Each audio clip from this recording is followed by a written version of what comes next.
uh, who plot evil go astray.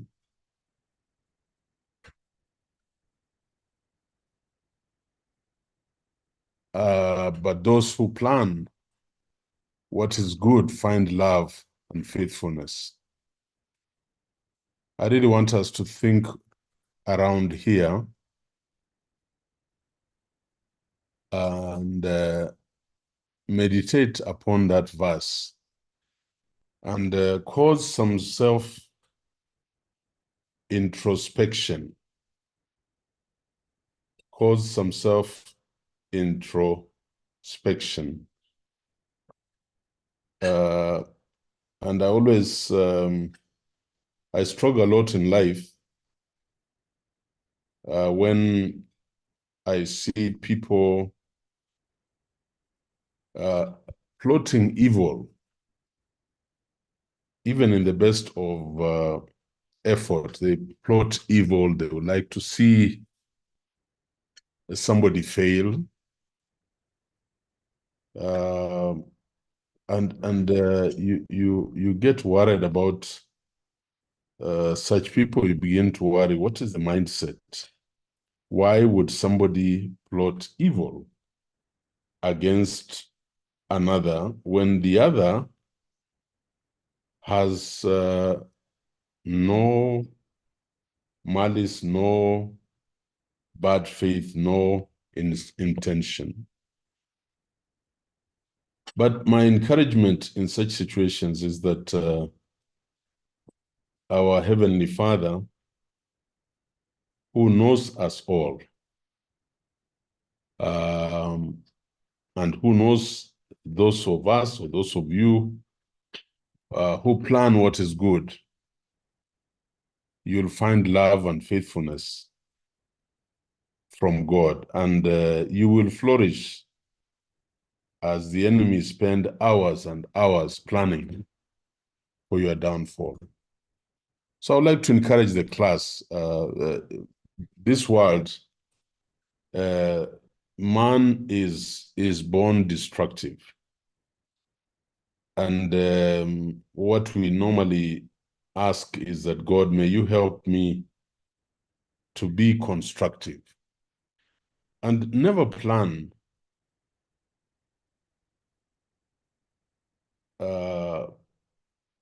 evil. Because usually if you plan evil against somebody who has no bad motives, you might succeed in that minute, at that time, but you'll be put asunder, as Shakespeare would say. And just learn that those who plan what is good truly find love and faithfulness. And this is what I've seen, not about me at personal level, but I've seen it in people who are just good-natured. It doesn't matter what you plan against them. They will find love, they'll find faithfulness in God, and they will flourish. So that is my small devotion because of time.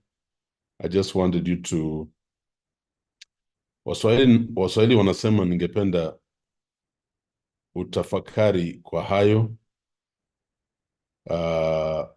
uende mbele ya Mwenyezi Mungu, ukajiulize katika maisha yako, have you ever intended to plot evil?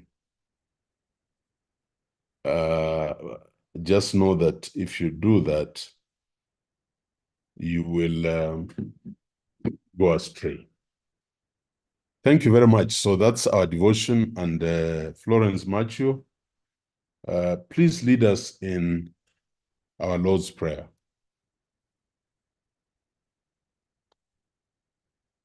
All right, let us pray. Our Father who art in heaven, hallowed be thy name. Thy kingdom come, thy will be done on earth as it is in heaven. Give us this day our daily bread, and forgive us our trespasses as we forgive those who trespass against us. Lead us not From evil, deliver us from deliver us from evil. righteousness, Thy kingdom, the power, and the glory. glory forever and Amen. ever. Amen. All right. So today I'm not evil, but today I feel like being malicious in a jocular way. And I just thought about it and said, before I do this ethics, situanze na kiamsha kinywa. And kiamsha kinywa, you're not doing the exam. I just want you to reflect on these questions that I'm going to flag before you. And you know that I'm going to keep 30 marks, 30% for your final exam, your multiple choice. It might end up being less, but I hope, let me just give you a tip of what you expect before I wind up. Look at question number 1. Ndunge Caroline. Can you kindly read us through that as I take my tea and enjoy your being tortured? Number 1. Thank you, Prof. In the definition of a mixed methods design, what factor is not considered part of the definition? A, the use of both core data. B, the sequence of collecting quantitative and qualitative data. C, the integration of the quantitative and qualitative data. And D, the use of quantitative and qualitative data in multiple studies. So we are not, somebody write your answer on your paper. We are not going there now. Told you I feel like being malicious today. Rhoda Ocheng. Uko. Rhoda Ocheng.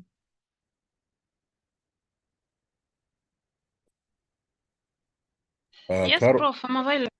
Caro, I hope you are recording this class. So those who are not responding, you'll give me I'm there, the... Prof. Yes, Prof. Okay, go ahead. Question number 2. Question number 2 reads, today the focus in mixed methods research is on A, reflecting on the characteristics and development of mixed methods. B, creating figures that provide visualization of the design. C, mixing different forms of quantitative and qualitative data. And D, advocating for the applied nature of mixed methods research. All right. Weka namba yako, put your answer somewhere. Question number 3. And these are the type of questions you expect from me. You're not going to write essays. Your exam will be multiple choice. Sipora Chepkemboi. Alafu Brian Mwenda ka chonjo. Question 3. Which statement below best summarizes the worldview method argument that has been discussed among mixed methods and social science researchers? A, there are many worldviews and many methods that researchers can use. B, there is need for compatibility between worldview and method used. C, there are major differences between qualitative and quantitative research. D, The approach in research should be worldview first, then methods. Yeah, that's a nice one. That's a very nice one. Brian, uko. Brian yuko kabisa. Okay, Brian. A mixed method researcher decides to study the use of smokeless tobacco among high school students. The specific interest of the researcher is in examining what factors contribute to students becoming frequent users of the smokeless tobacco. Further, variables can easily be identified from the literature on this topic, and thus the researcher planned to first conduct a survey with the high school students and then follow up with interviews with a few students. Which of the following design characterizes the mixed method design? Check all that apply. A two-phase sequence. Just hold on. Yes. That means check all means you tick all that apply. That means that there's more than one answer. Sorry, go on. A two-phase sequential design, a triangulation mixed methods design, an explanatory mixed methods design, a design that builds on initial explorations. Yeah, and I hope the class. You see, this is why I don't believe in asking you essay questions and descriptive, because you only go and regurgitate. I mean, you go and memorize, then you come and regurgitate. This has a lot of thinking. If I just take question number 4, the variables can easily be identified from the literature on this topic, and thus the researcher plan to first conduct a survey with the high school students and then follow up with the interviews. A good research student of Ayiro knows where this is going. If you're starting with a survey, then you're going with interviews. So you should then be asking yourself, which design would this be? And remember, the specific interest of the researcher is in examining what factors contribute to students becoming frequent users. What factors? So it requires a lot of thinking. Question number 5, Chris Wekesa.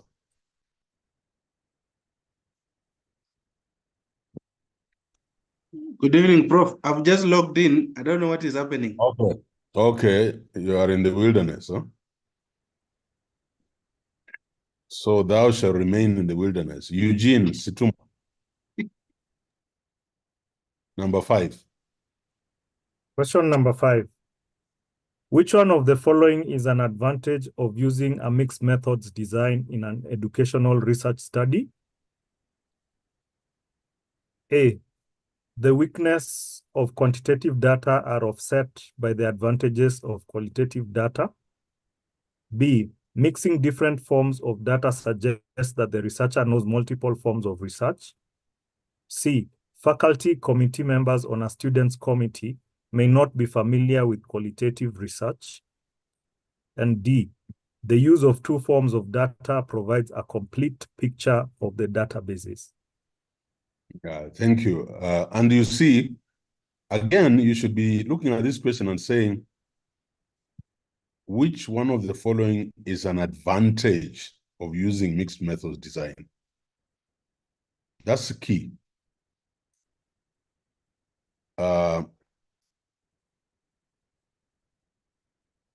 Gaki, number 6.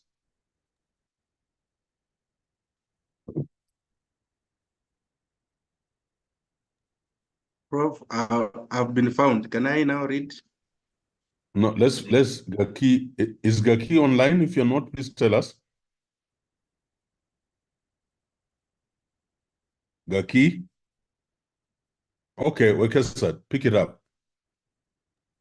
Thank you, Prof. Question number 6. Yes. Of the factors listed below, Which ones are the potential disadvantages of using mixed methods research? In brackets, check all that apply. A, participants at a research conference may not be familiar with mixed methods research.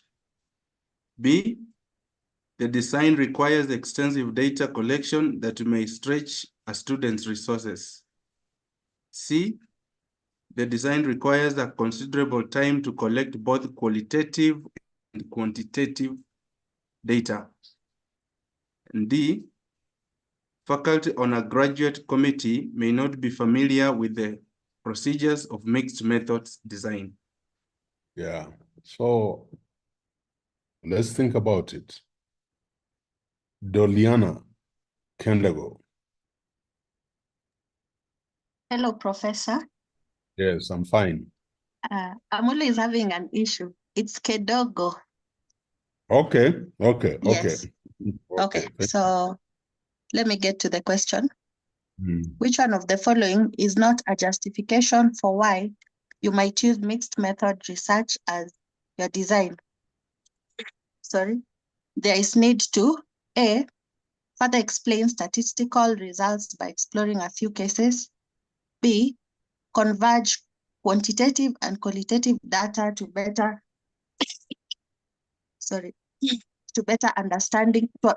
understand a problem. C, use quantitative and qualitative data to best address the research problem. And D, test the quantitative interpretations using qualitative data. Na mimi kama mwalimu wenu, furaha yangu ni kwamba najua wengi wenu kati ya nyinyi saizi mnatabasamu tu. Mnaangalia na mnasema, hii kitu tutaigonga, tunaielewa. Hiyo ndio furaha yangu kama mwalimu wenu. Very easy questions, aren't they? Stella.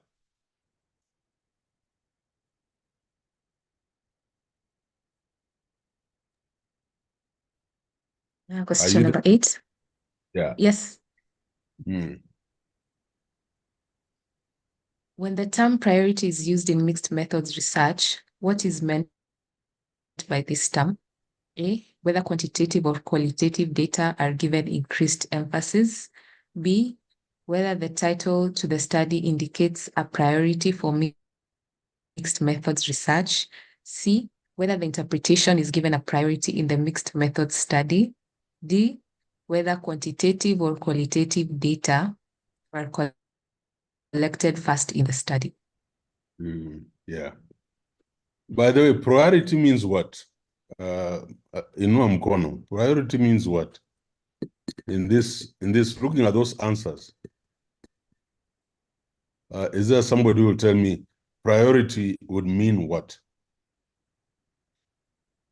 If you give anything a priority, what are you doing to it? Wonderful. I love this class because of, yes, Amisi. Let me try. Good evening, everybody.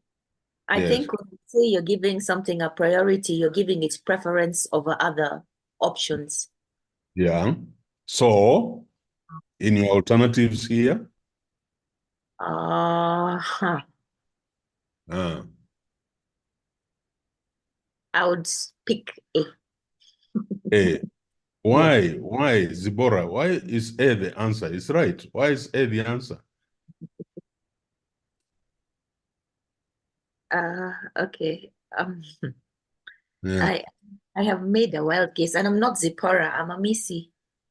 Oh, okay, Amisi. So it's okay. Go ahead.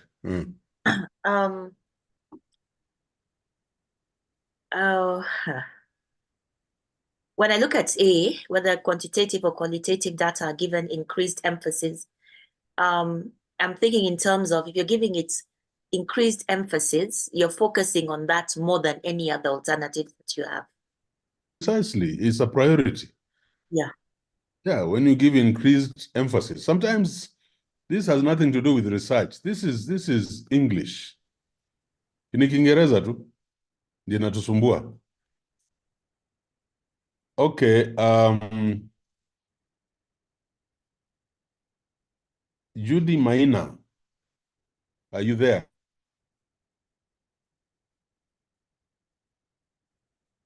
Judy?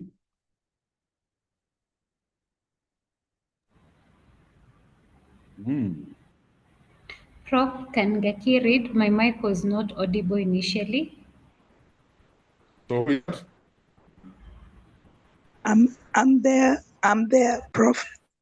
Okay, Judy, go ahead. Yeah. Okay. I'm sorry. I've had the Homa. Yeah, I can hear it. I'll forgive you then. Can I give somebody else? Thank you, Prof. Okay. Kinyaru, Ann? Yes. Yeah, can you read for us number 9? Okay. A mixed methods researcher needs to identify how she will analyze the data from her study. What criterion is best to use to identify her qualitative data?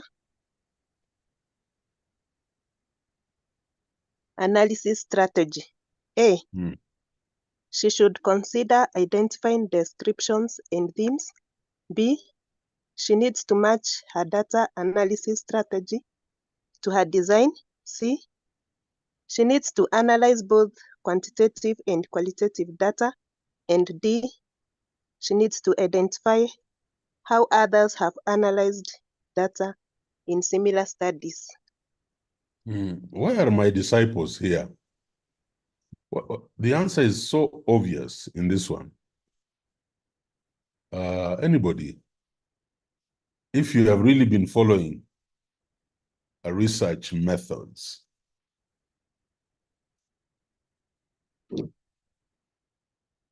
where are my disciples? What?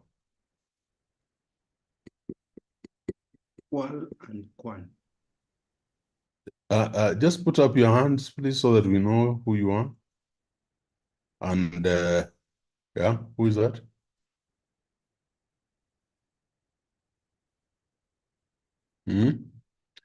Yeah, yes, Jeb Kemboi.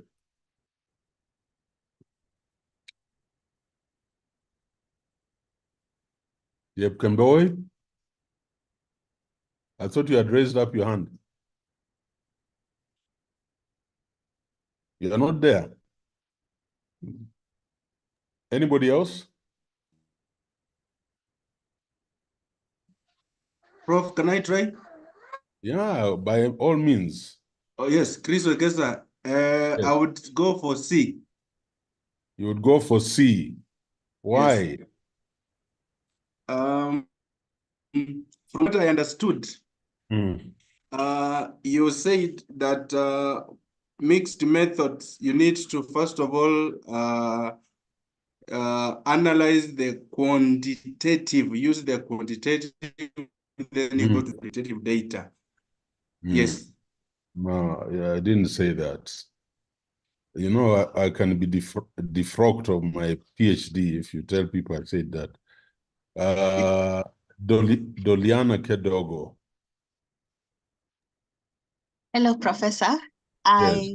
I will go with C. She needs to analyze both quantitative and qualitative data. Why aren't you seeing the question? What criterion is best to use to identify qualitative data analysis strategy? Qualitative data analysis strategy. I repeat, qualitative data analysis strategy. Helen.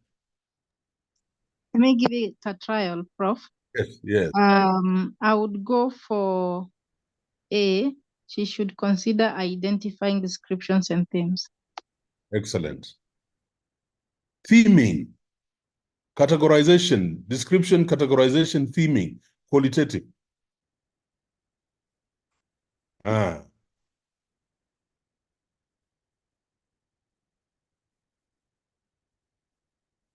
Yeah.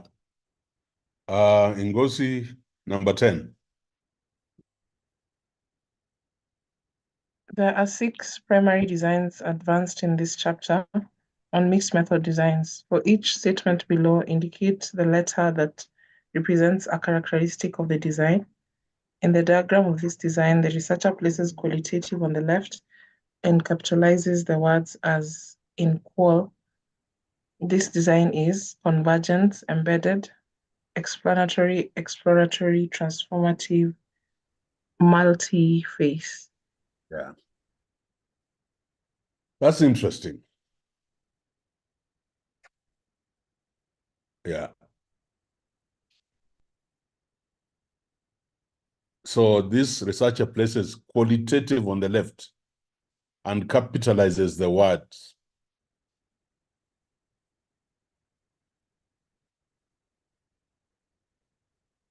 So what is the characteristic of the design? I want to stop there. I was just trying to give you a test. These are the type of questions, and this is, I've leaked for you part of the exam that you are likely to get from me on mixed methods. Of course, it will be all the topics we have covered. So I might pick 2, 3, 4, 5 questions from here. But it would be interesting if I went on. By the way, there are many questions. I've spent a lot of time designing these questions.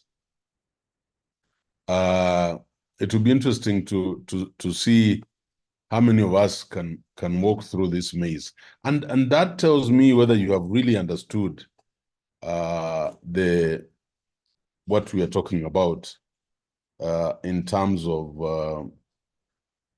the topics we have covered, not memorizing. No, memorizing doesn't convince me. So we will be getting these kind of questions. And so you can see, I will use this exam to moderate your overall mark. To moderate your overall mark.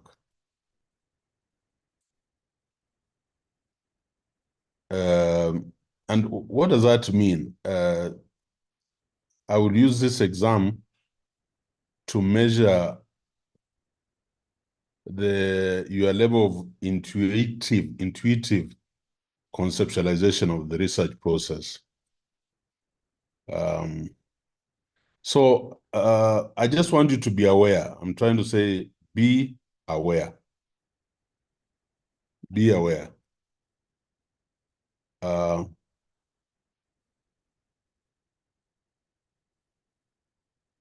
And there are many more to come on sampling and other aspects that we have covered. So, ladies and gentlemen, allow me to stop sharing and engage you in what I promised to do.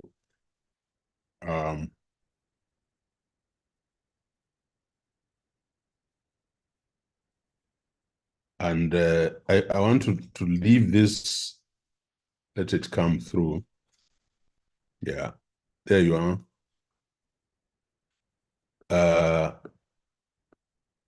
I want you to start reading this on your own, ethics and the research process. 5 minutes. Start reading.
question.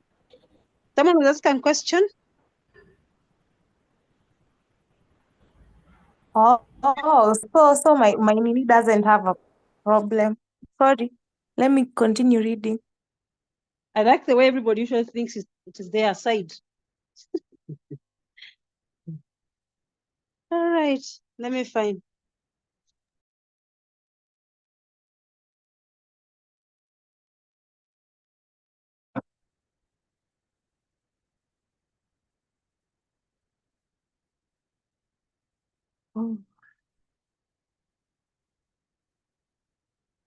Prof, could you move the page up a bit?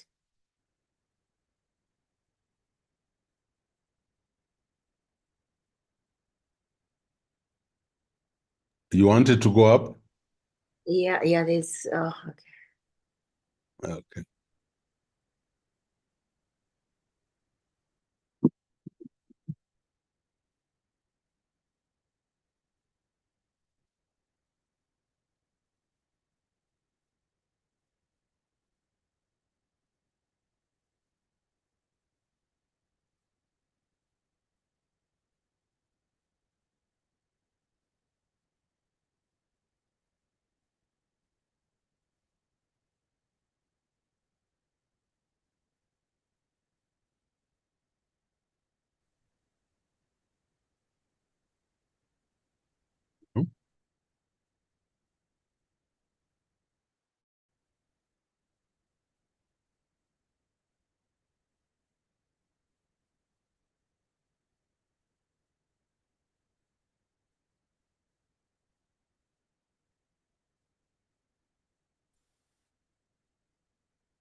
Prof, I see hands. I don't know whether they have a question or they are wrongly raised.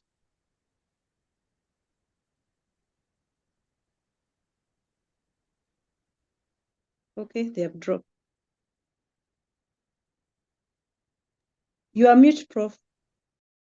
I'm saying those hands were up for some other reason. Some other questions are there. Okay.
Let me know when we are almost through, just on the chat, are we through?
Class, let me have your attention. We are winding up. This is our last topic in research methods, ethics and the research process. And I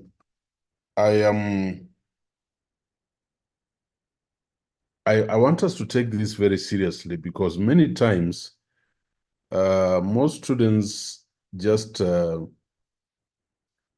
tend to copy a few notes at the end of chapter 3 and assume that this is my report on ethics. I would like us to take this seriously and be able to discuss the ethical considerations that you exhibited when you are doing your research. So we will do class reading. It's a very short paragraph. And then I will emphasize a few aspects. Then I'll want to talk about the ethical considerations that, again, it's a very short, and then cover the unit analysis, and that closes research methods. Hopefully today I can start with your chapter 1. So Leah Ongaya, are you online? Yes, Prof. Let us off. Okay. Sorry for that. Prof, you can All right, balance I'm sorry. the presentation. It's cut off Yeah, on the left. Just a minute.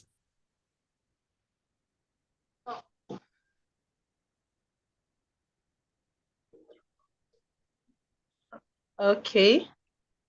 Just a minute. All right. Are you seeing the whole screen?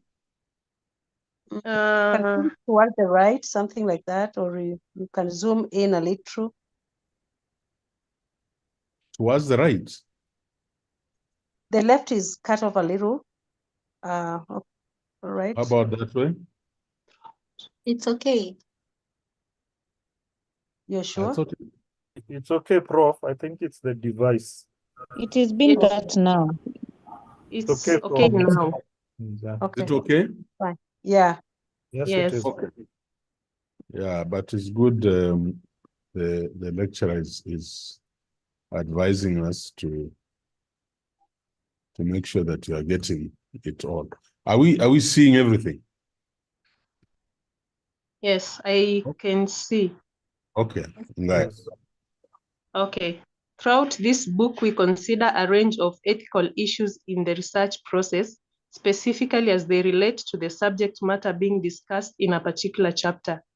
Any discussion of general issues in initiating research and evaluative projects, of course, includes a wide variety of potential ethical issues. There are two broad categories of considerations of research ethics. One category involves the ethics of publishing and promoting research. Here, Pause. one has... Pause. So can you in your notes, you will highlight this on this document, but somewhere write the first category involves the ethics of publishing and promoting research. Carry on. All right. Here, one has to focus on issues of honesty and transparency in research to ensure that one's work is understood accurately and not misinterpreted, misrepresented. Failing to describe how one conducted research can lead to people putting too much confidence in the findings and may lead them to make decisions they would not have otherwise made, possibly at the expense of their clients. The second category is in how you treat people and their interests as you collect and analyze data. Because we Pause. cover issues, Pause. all right. So the first category, ethics of publishing and promoting research. The second category, how you treat people and their interests as you collect and analyze data or data.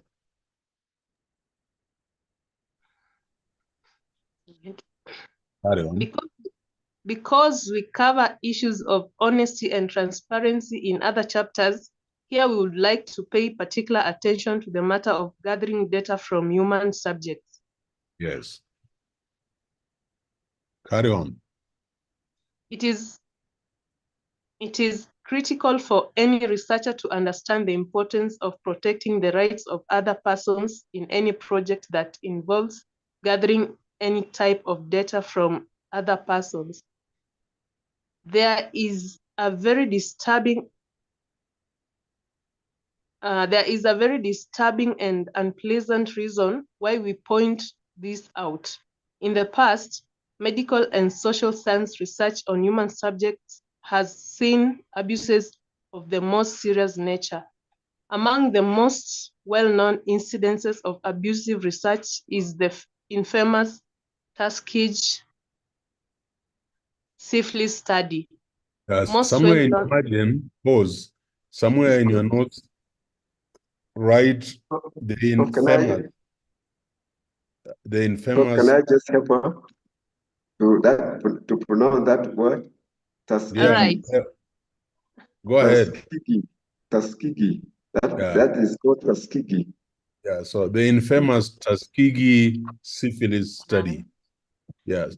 And I want everybody to note it because that is how ethics came into research. Yeah. Carry on. Thank you. And this syphilis study was mainly on Black Americans. Go on. All right, thank you. Which ran for 40 years from 1932 to 1972, when it was finally forced to be discontinued. Essentially, this study involved intentionally withholding treatment for diseases from poor African American sharecroppers for the ostensible purpose of examining the progression of the disease over time. Yeah, This so meant, you can see what they would do. These people are infected by syphilis and they withhold treatment. And now they monitor on a longitudinal study to see the progression of the disease over time. You can see how cruel that was. Carry on. This meant that not only was appropriate treatment intentionally withheld from the subjects, but those men that transmitted the diseases to their wives, which led to a number of children being born with congenital syphilis. As ethically wrong as this research was, it is important to note that a public health researcher specializing in the study of venereal disease, Peter Buxton, attempted through official channels to get the study stopped. However, remarkably, he was unsuccessful, and only when he acted as a whistleblower by reporting the situation to journalists, which attracted news media attention and in turn, congressional hearings. Carry on. Congressional hearings was the Tuskegee study stopped. From a historical perspective, this suggests how weak institutional safeguards for the rights and protections of human subjects were at the time. The Tuskegee study ultimately helped prompt the Belmont Report, which was written in 1979 and helped develop specific federal guidelines for biomedical research. However, the Belmont Report and broader impacts than just that type of research helped usher in a system of human subjects protection more generally. Yes.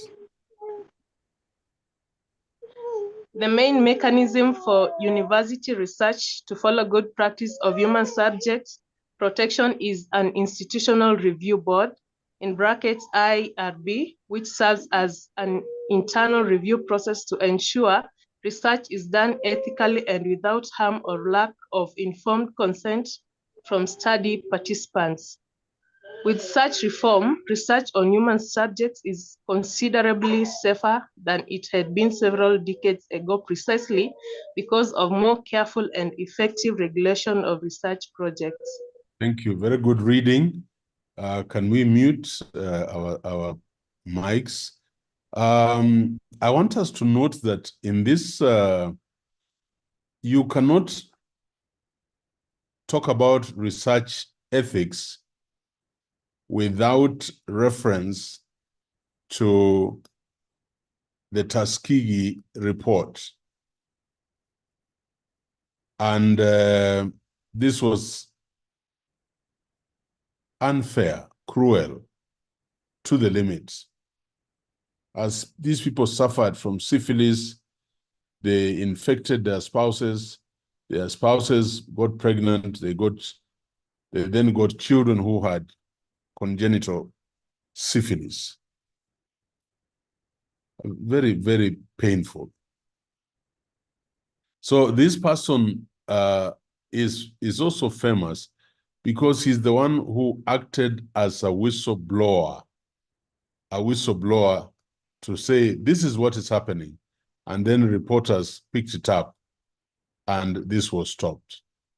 There was then an inquiry, a big inquiry, and that came in the form of the Belmont Report, and engaged congressional hearings, parliamentary hearings, and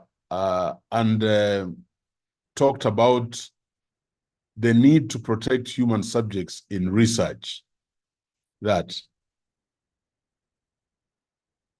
So every university was required to have an institutional review board, which serves as an internal review process to ensure research is done ethically without harm or lack of informed consent from the participants or the respondents. DAISTA is a registered center for ensuring. So we get a lot of other institutions bring their proposals for research for review and we clear them before they can go to NACOSTI for issuance of certificates. This is a big plus for us. And we don't do it just internally. We have a board. We have KEMRI on the same board. We have religious organizations on the board. We have lawyers on the board. And it is under the Directorate of Research where proposals are vetted. Even yours, you will not be allowed to move on with your research until you get what is called the IRB clearance. Now they have a name. Kenyans have come up with a name. I don't know from where, but globally it is IRB anywhere, whether you are in Cambridge or in Harvard or wherever. And when I was doing my postdoc studies, it was such a long process. In the US, like where I was, Texas A&M, you actually have to study. You have to do a course for 2 weeks. The third week, you do an exam. So you have to learn the details of the Tuskegee study. You have to read the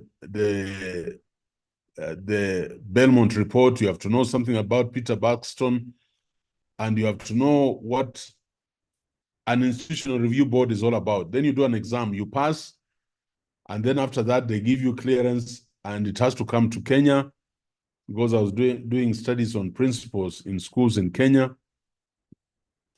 And they then, it clears you, it goes back to the university before you're allowed to undertake your study. So we're not just doing this formally. It is very important for you to make sure that your research is done ethically and without harm, and that you get informed consent from the study participants. I administered psychometric tests on emotional intelligence to principals of schools in Kenya, 50 schools. So you see, I had to get informed consent. I had to teach them how to fill in those psychometric tests online. And then even after I did the study, I had to submit the results. Before I wrote the report, I had to submit the results to our this one, Institutional Review Board, IRB at Texas A&M for clearance before I could then do any publishing of the report. I would like to emphasize this because we take things for granted. And you are now doing masters, you are coming to do your PhD. I would just want to encourage you to really take the issue of ethics very seriously. Don't take anything lightly when you are undertaking research. And I'm sure Dr. Mwaka will tell you in the area of psychology, it is even more stringent than the other areas, and you just have to do it. So this was the study. If you go to Google Scholar, just a minute. If you go to Google Scholar, and you see this is the study I'm talking about. This is the study that I did. This one, an analysis of emotional intelligence and the performance of principals in selected schools in Kenya. Kedogo, you are raising your hand? Yes? Will you please zoom in kidogo? Haoni kitu? Let me see whether I can zoom in. You know I'm online now. But wacha tuone kama tunaweza zoom in. I'm trying to see whether we can zoom in. No. Sorry.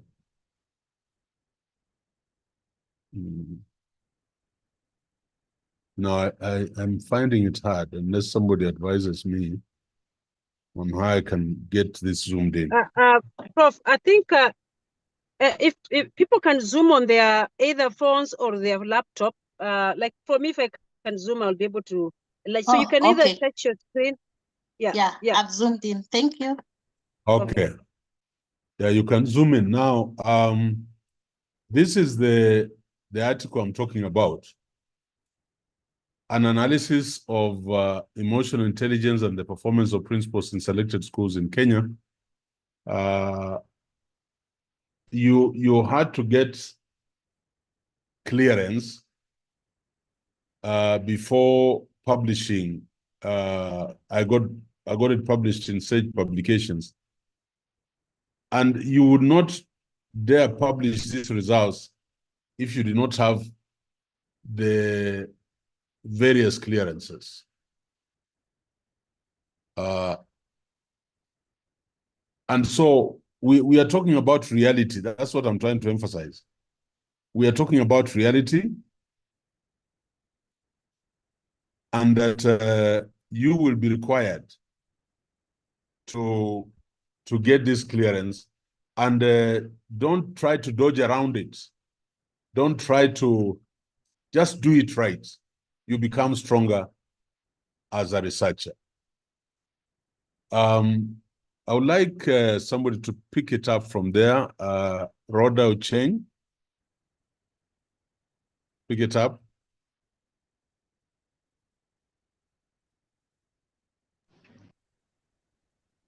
Continuation. Yeah.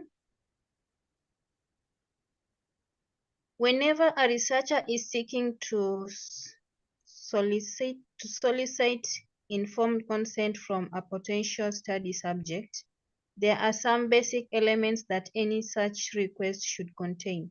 A subject should be told what the purpose of the study is, about both any potential risk and benefits from participation, that participation is voluntary, and that the subject has a right to end that participation at any time. The subject should also be made aware how long his or her time in the study will take, and that the study has undergone IRB review. If this information is presented to a potential subject, then he or she can be considered to make an informed decision to participate. In some cases, an IRB will ask for a formal notice to participate, such as a signature. In other cases, such as a telephone survey interview, the subject's verbal agreement to continue with the interview is deemed sufficient to indicate consent. Yeah, so we will want evidence. And you've seen this. You must tell them the purpose of the study, about both any potential risks and benefits from participation, emphasize participation is voluntary, and the subject has a right to end the participation at any time.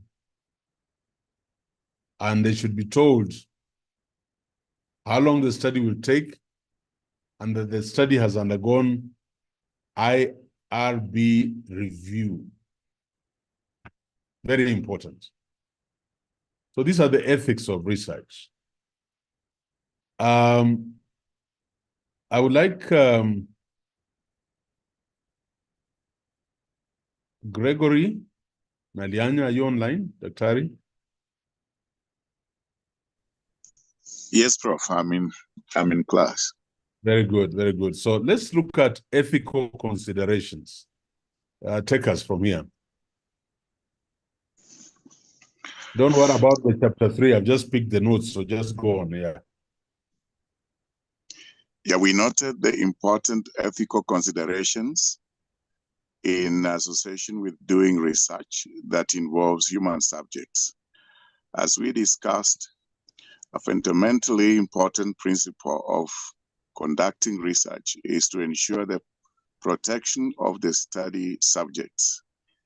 In the context of social science research, that means following established practices about protecting the safety of the subject, including exposing them to unknown risks. That principle of protecting research subjects, of course, also implies to the case of background or preliminary research. As we have noted, one common initial research effort is to interview subject matter experts. Given these are most likely to be interviews to gather information on public policy matters or organizational performance issues, there is little chance that conducting such interviews would pose any performance issues, nor any physical or emotional risks to the subject. However, there could be adverse professional consequences if a subject reveals damaging information about his or her organization. As a result, it is critical that the researcher follows standard practices of gaining consent and protecting subject confidentiality in all instances. If the researcher feels it might be useful to use direct quotes or paraphrase of such subject remarks, then he or she must obtain explicit consent from the interview subject to do so. Thank you, Dr. Very good, very clear reading. And I hope you agree in the sense that you must protect confidentiality. So you have seen, you must protect subject confidentiality in all circumstances. Otherwise, you can be sued. So be very, very careful when we are dealing with the human subjects. Esther Jen, are you there? Esther Jen?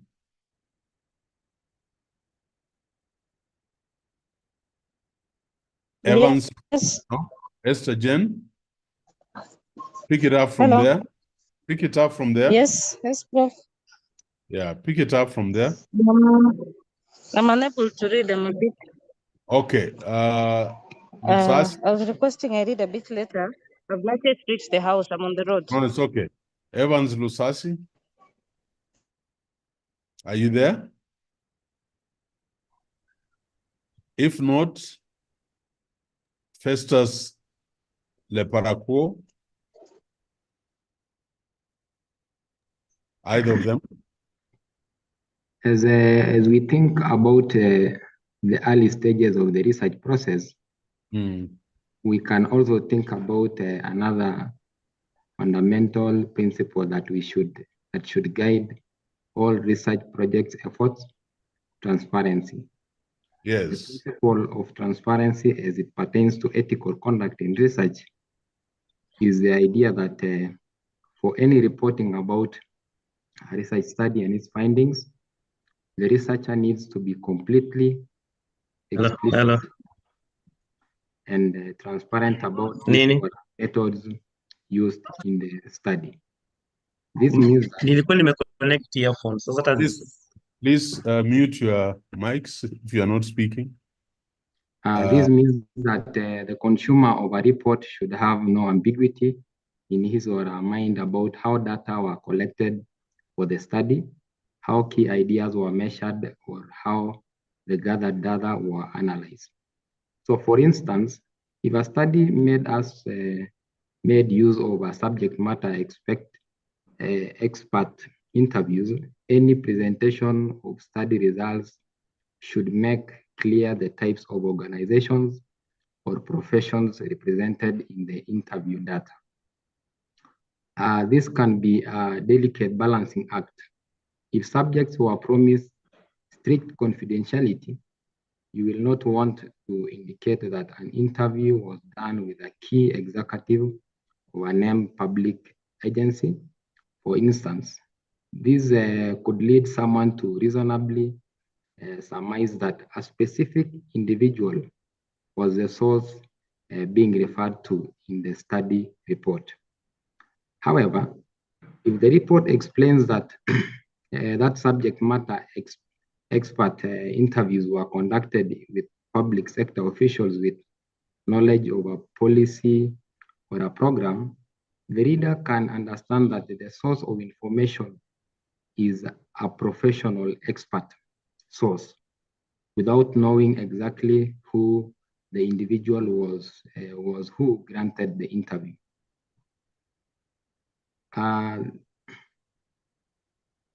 This illustration reinforces a larger point. The critical ethical consideration is to make sure the reader or consumer of a research study understands the methods used and the nature of those data gathered, because human subject confidentiality always must be protected. There are appropriate ways to indicate the nature of the data gathering without revealing specific individuals. Yeah, pause a minute. The critical ethical consideration is to make sure that the reader or the consumer of a research study understands the methods used and the nature of those data gathered. And note here, we're talking about the consumer. So we must tell him about the methods, the population, the sampling, the interview schedules, the questionnaires, the data collection, the data analysis. Those are all methods, the tools.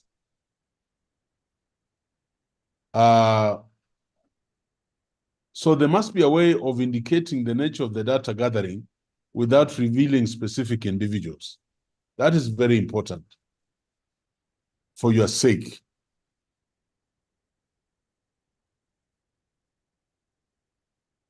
Thank you very much. Eugene? Situma, are you there? Yes, I am, Prof. Yeah, let's go. As we will see in later chapters. Or in your research now, yeah, for you, yeah. Sorry? I'm saying there are no later chapters for you now, to be for your research, as you will see. True, thank you. Yeah. Key decisions over research method choices must also be made explicit to conform with the principle of transparency. This is not only an ethical consideration, but it is also critical to the scientific method. If we are to gain knowledge about a subject, other researchers must be able to understand completely how a study was conducted in order to evaluate the merits of the claims being made. Without transparency, we cannot be confident of the results that are presented, and thus we cannot afford them credibility.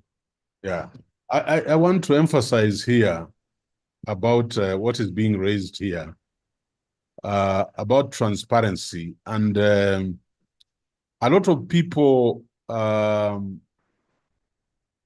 a problem with transparency because they don't have the theory of research methods. So right from the philosophical underpinnings, the assumptions of the study, they are not sure where they are. Please mute your speakers.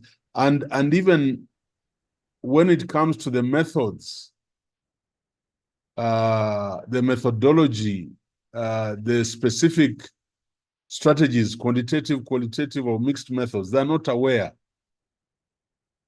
And so they even don't know whether they're going to deal with a large population, quantitative, or a selected small population, qualitative. They are not aware. There is confusion. The whole area is cloudy. And then when it comes to data collection, they try to construct instruments. I've told you, don't try to construct instruments. There are a lot of instruments online that are validated in a particular area. All you do is get those instruments and domesticate them to your situation. So they don't even know how do we analyze this data to get descriptive outcomes of this data. They don't know if it is quantitative data. What do we do with it when we throw it on an SPSS platform?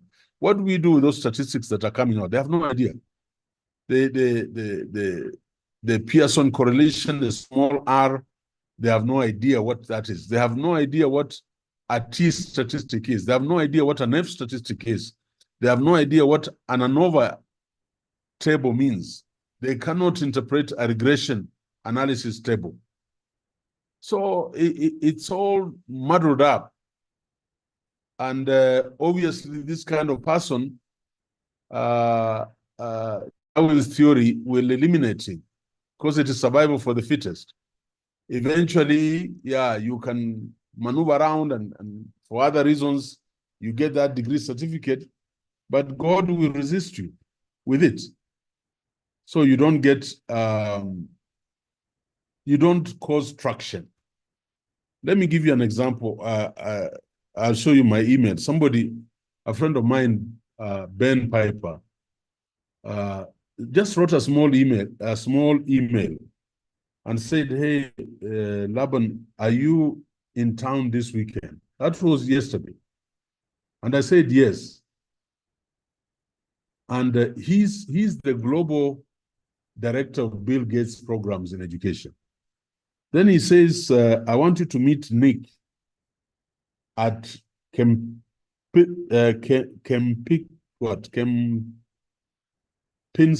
Hotel. Nick, have a chat with him. So yesterday, Nick says we meet between 4 and 5.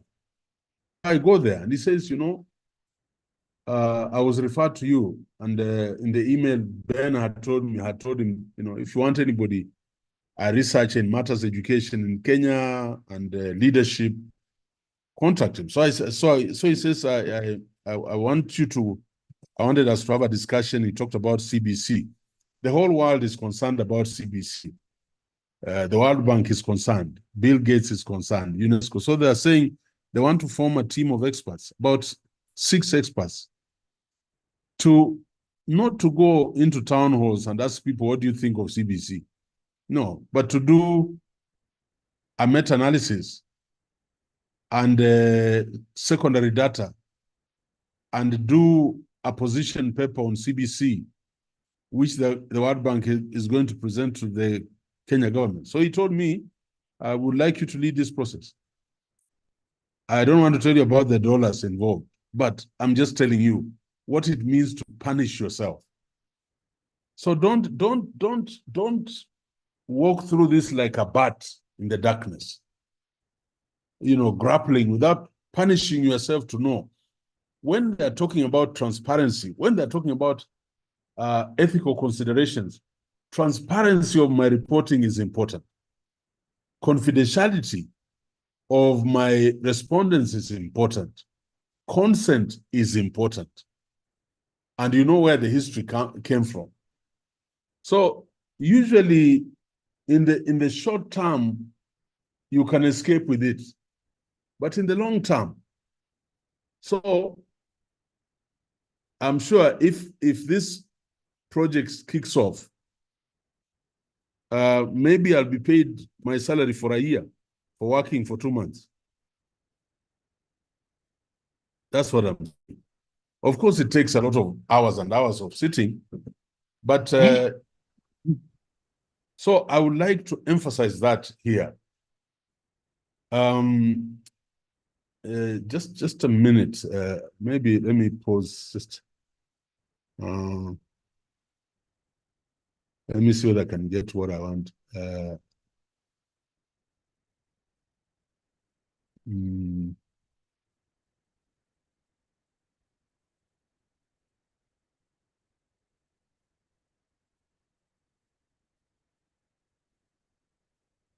I'm looking for something I wanted to show you.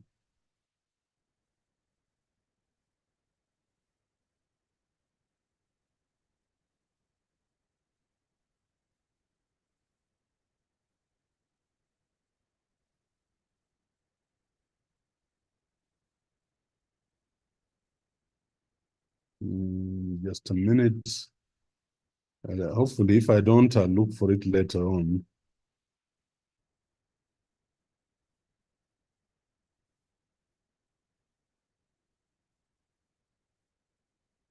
Too many papers.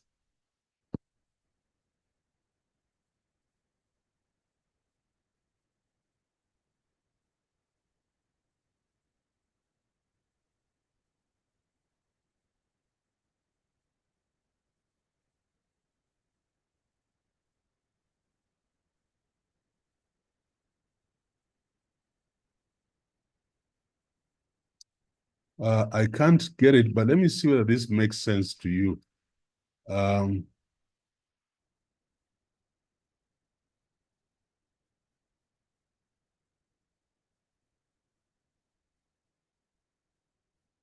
You see, if you're going to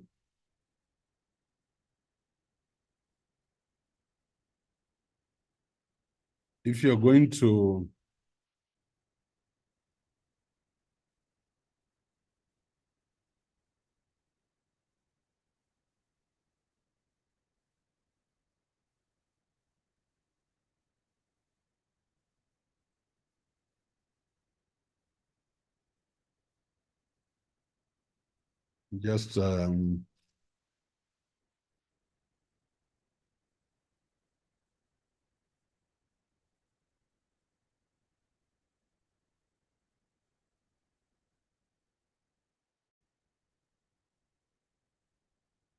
it was so important. I wanted to emphasize something here.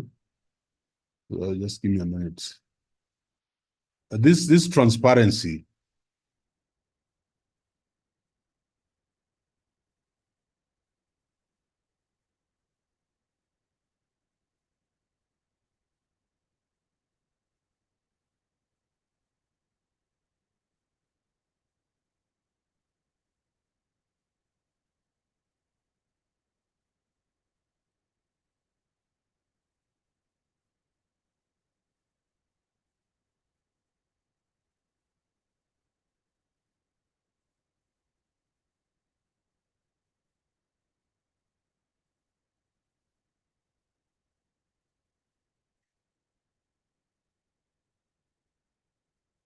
Let me just show this. That might not be what I want to show. I'll resume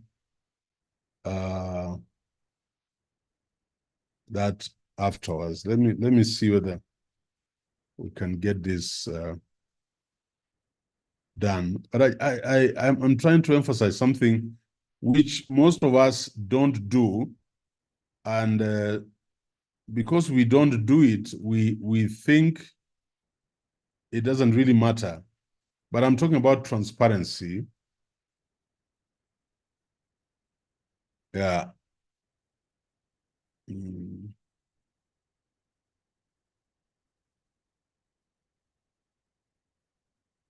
I want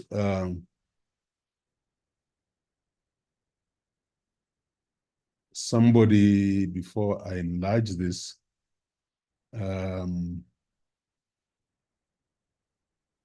Faith Nzuki, are you there? Yes, I am, Prof. Yeah, can you read this? Can you read this? Read me this statement. This question 1. Can you read question 1? Yeah. Okay. It has moved once. Okay.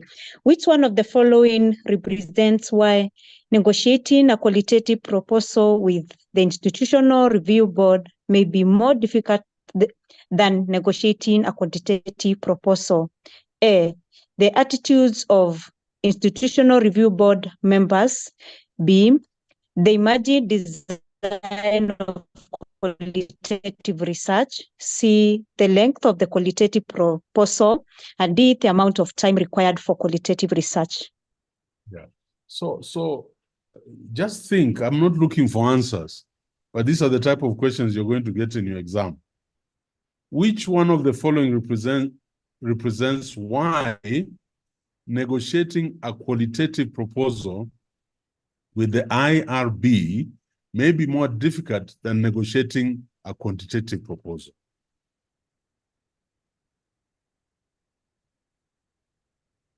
Is there anybody who thinks they have seen the light? Yes. Yes. Zuki? Anybody who wants to put up their hand?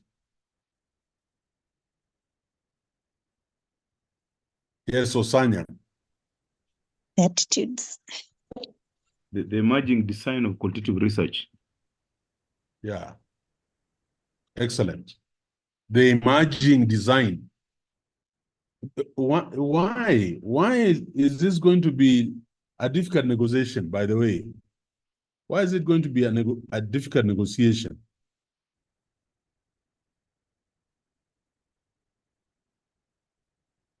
Anybody? Doesn't have to. Anybody?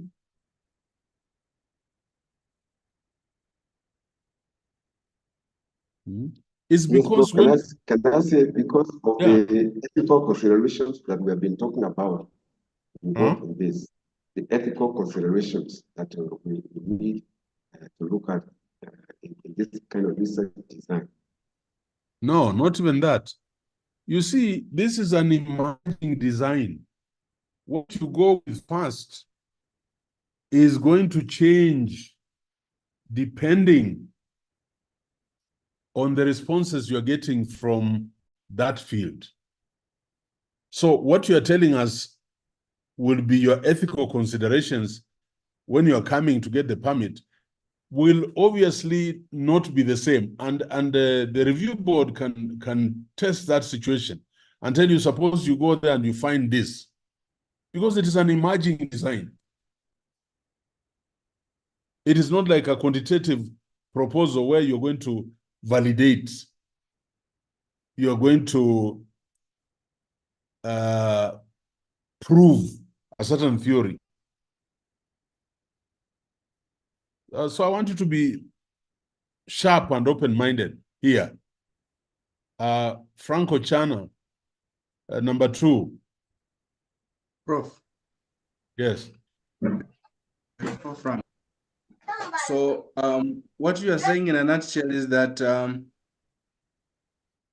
it is more easier for one to do a quantitative research than a qualitative research. Not at all. Not at all. I haven't said that. Okay. Negotiating doesn't mean it is easy or hard. You just have to negotiate. You have to convince people why you think your research protocols will hold in terms of ethics as you go into that field and get info. Suppose you're going to look at people who are living with HIV and AIDS and you want to mitigate their condition. If you are from a school of business, you want to start entrepreneurship. When you get out there, you begin to find very hard realities. And you'd want this person, for example, to tell you who else in this location has HIV and AIDS. Now that is snowballing. There are ethical issues there you have to deal with, which you could not have talked about when you are getting your permit. I'm just opening up your mind. Number 2, question 2. We just look at 2 or 3, then we move on back to what we're doing. Frank Ochana, are you there? Yes, I'm there. Number Go 2. ahead. Yes. Which of the following best describe a gatekeeper in qualitative research? A, the individual who maintains access to the institutional review board.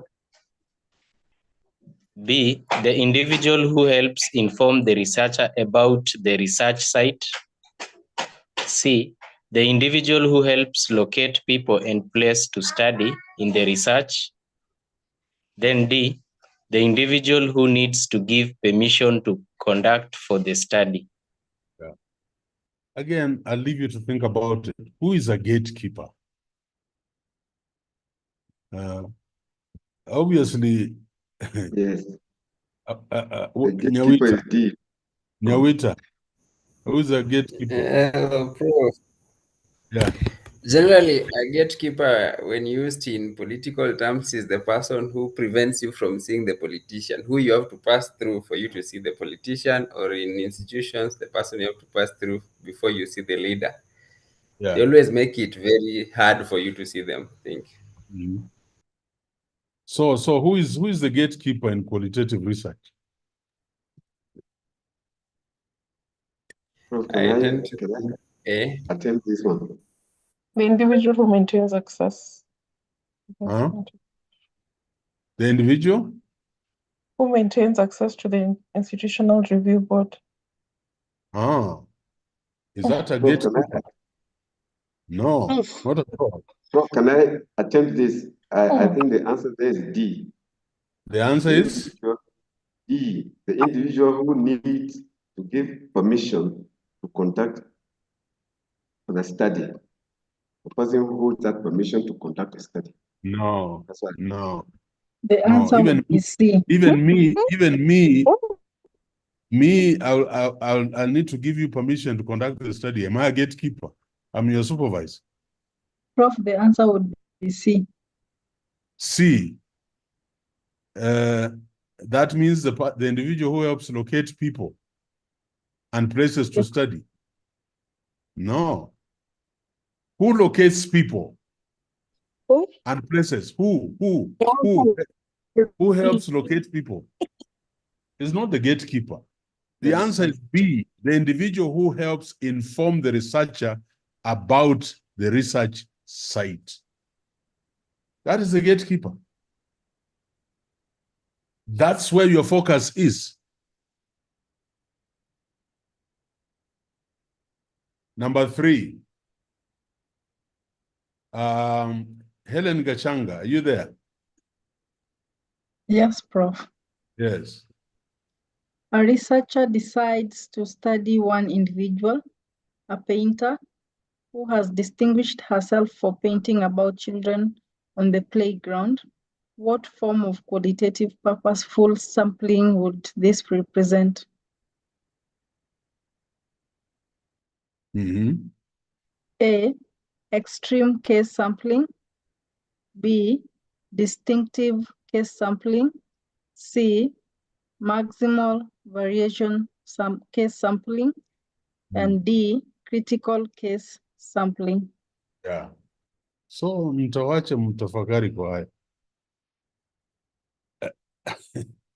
Who has distinguished herself for painting? Mtawacha mtafakari kwa hayo. Number 4. Jimmy Sanya. Then Judy Maina. Under what circumstances will the qualitative researcher collect data after a study begins? Check all that apply. A. Sorry. Just a minute, yeah. Okay, sorry, go ahead. Okay, may I review it again? Under what circumstances will a qualitative researcher collect data after a study begins? Check all that apply. A. The qualitative research questions change. B. The study begins to lose participants who drop out. C. The researcher asks participants to recommend others. Sorry. C. The researcher asks participants to recommend others. D. The researcher seeks to take advantage of unfolding events. Yeah. And there are several answers. So all they're trying to ask you here, do you understand the qualitative approach to data collection?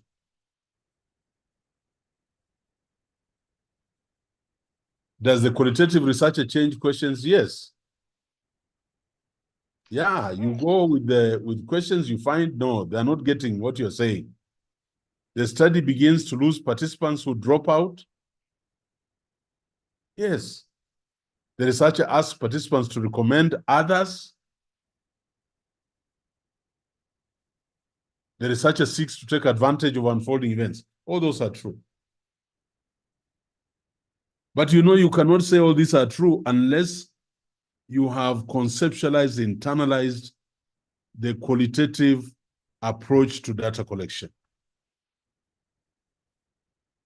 Let's stop at number 5.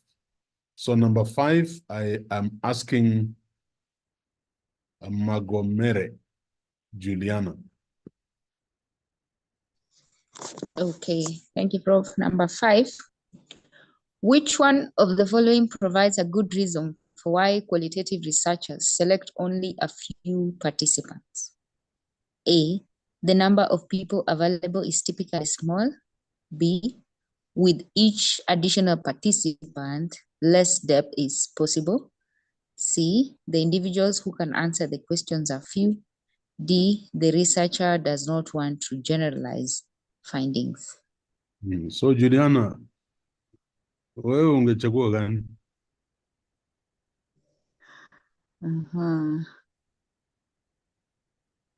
Kama umekuwa mfuasi wangu kamili. Participants.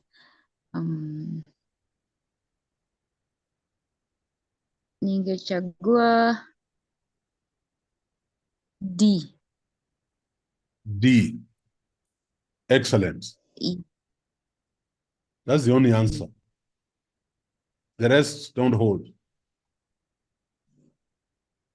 Remember, qualitative studies, we don't generalize the findings because our sample is small. Quantitative studies, we use large samples. So we can generalize the characteristics of the sample to be true for the population.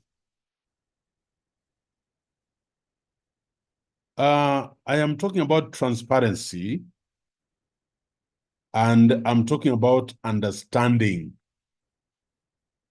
research methods. Then you become strong. You become strong.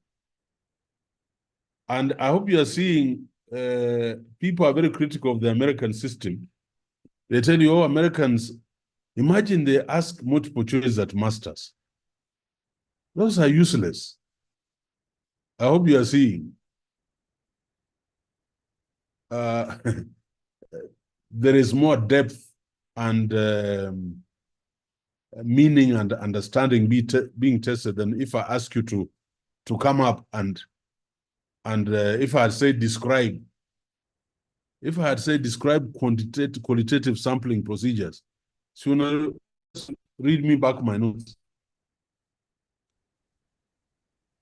Multiple choices are more hard than even. Yeah. Okay. And you know, multiple choice, you have to read the whole subject. Yeah. Okay. Boaz, where is Boaz? Last time he was not in class. Is he in class? Boaz, tell him I've noticed he's not in class. Huh? Obadia? Prof, his laptop crashed. Sorry, Boaz had sent apologies. I think he had been asked to undertake a task, so he had traveled. Prof, can I? Obadia? Prof, can I Bahazire? come in here? Prof, yes, sir. Prof, can I make a statement before Obadia comes in? Yes. Last time, over the weekend, I was not able to attend Saturday class because I came to join the class. Our network completely was down throughout the weekend. I didn't know. I also noticed you around. Yeah, in school.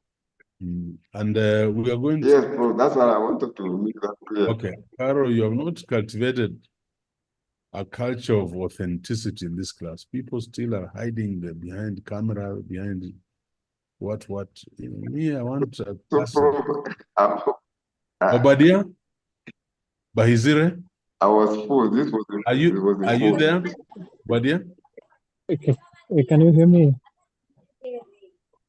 Are you there?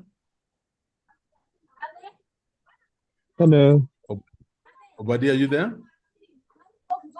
Hello. Can we mute our mics? Can you hear me? Yeah, I can hear you. Can you hear me?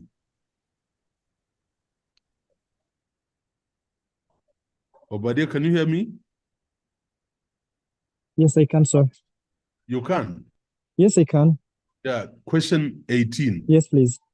Yeah, 18. Read for us number 18. Question number 18 says, ethical issues often arise in collecting qualitative data. Which one of the following situations may an ethical issue in qualitative, allow me to repeat it, which one of the following situations may rise, it seems like I'm not seeing the full screen. Okay, may raise. Okay, yeah, which one of the following situations may raise an ethical issue in qualitative research? Assertion number 1 is participant may disclose sensitive information during interviews. Participant may talk openly about their indigenous culture. Participant may sign a waiver providing information to the researcher. Participant may withhold important information during an interview. Yes. So, Obadiah, which would be your answer?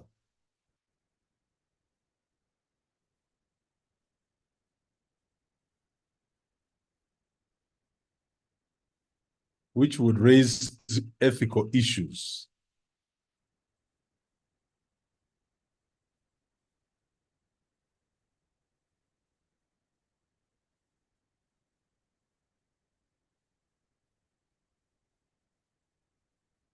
Somebody help him? Prof, the answers on the chat. Yeah, but I want you to tell me. I don't want to go into the chat. Madiang? So, hi, Prof. I think the matter of disclosure of sensitive information would be my pick. Yeah. And so on and so forth. And we can spend the whole evening. Prof, can I ask a question on that? Please do, yeah.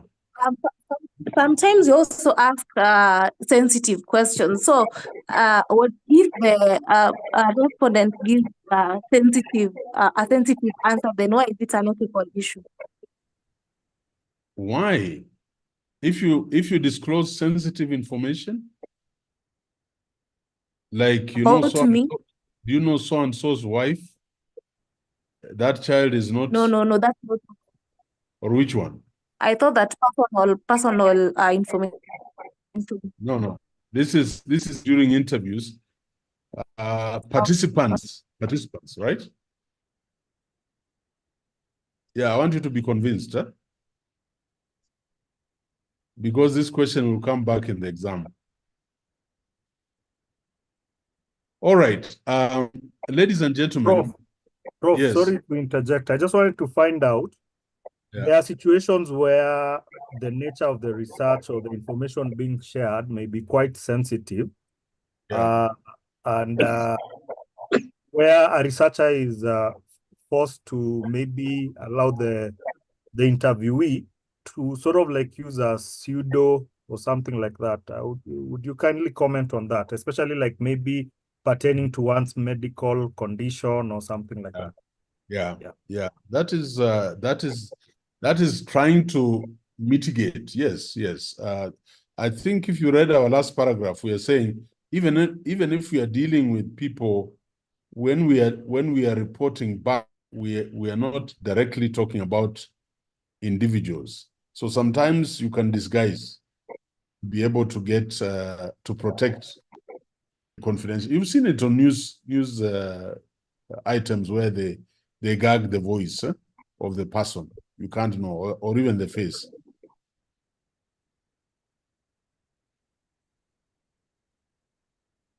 Right?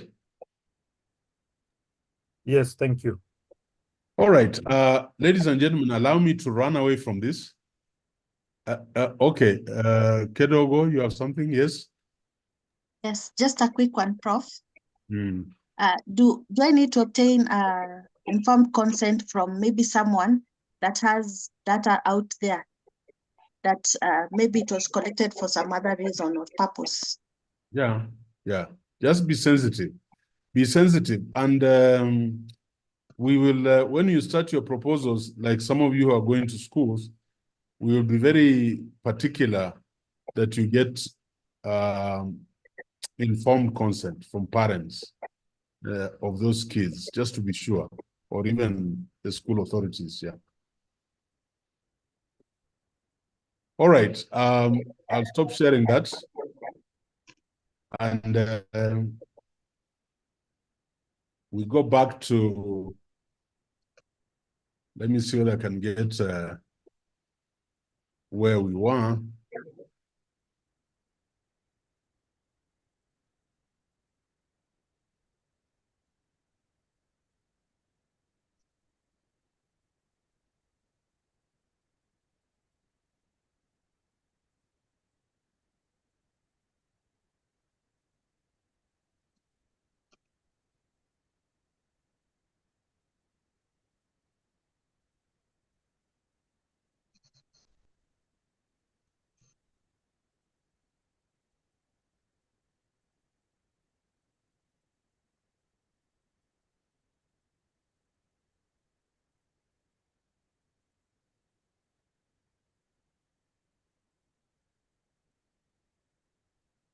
All right,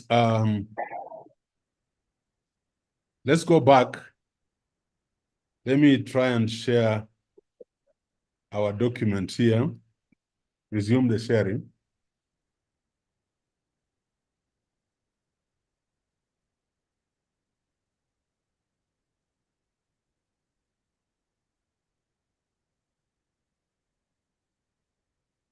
All right.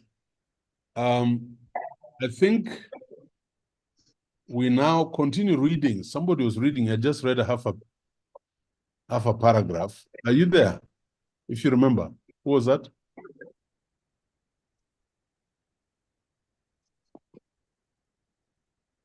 There was somebody who was reading for us. Amanda, was it Situma? That was Eugene. Eugene, where are you, Eugene? Are you there? Eugene. Yes, I'm here. Tuendelee, unit of analysis. So, by the way, the class, I hope the class has now a sense of what ethical considerations are all about.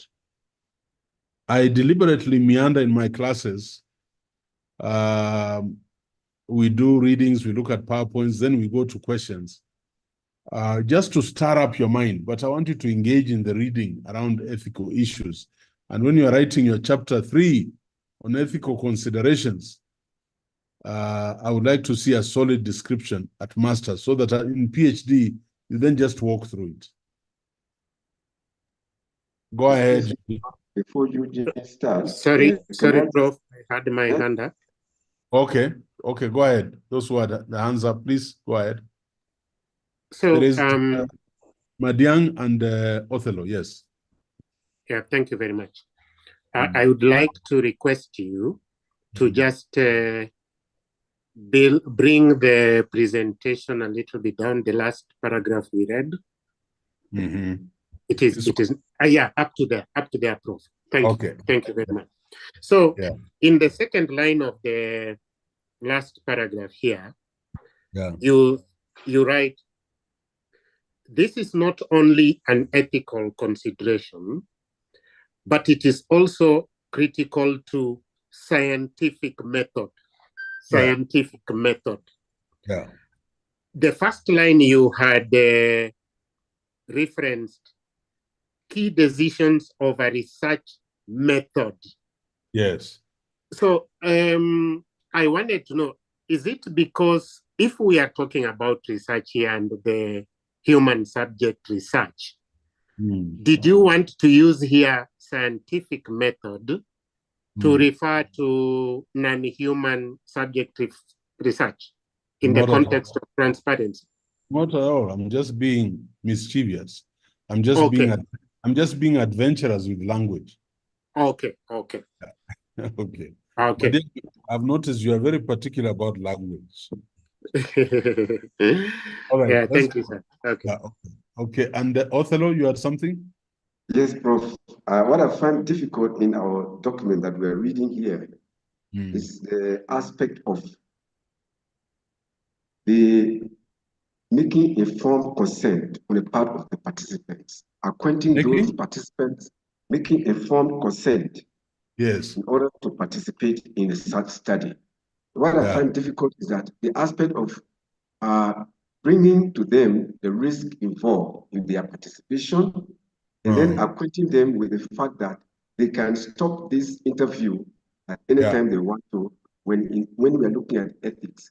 Is it not very difficult for the researcher if you are going to acquaint them with all these things? Then you stand a chance of not having somebody to participate in your study. That's how I'm looking at it. Not at all. In fact, people then take you more seriously.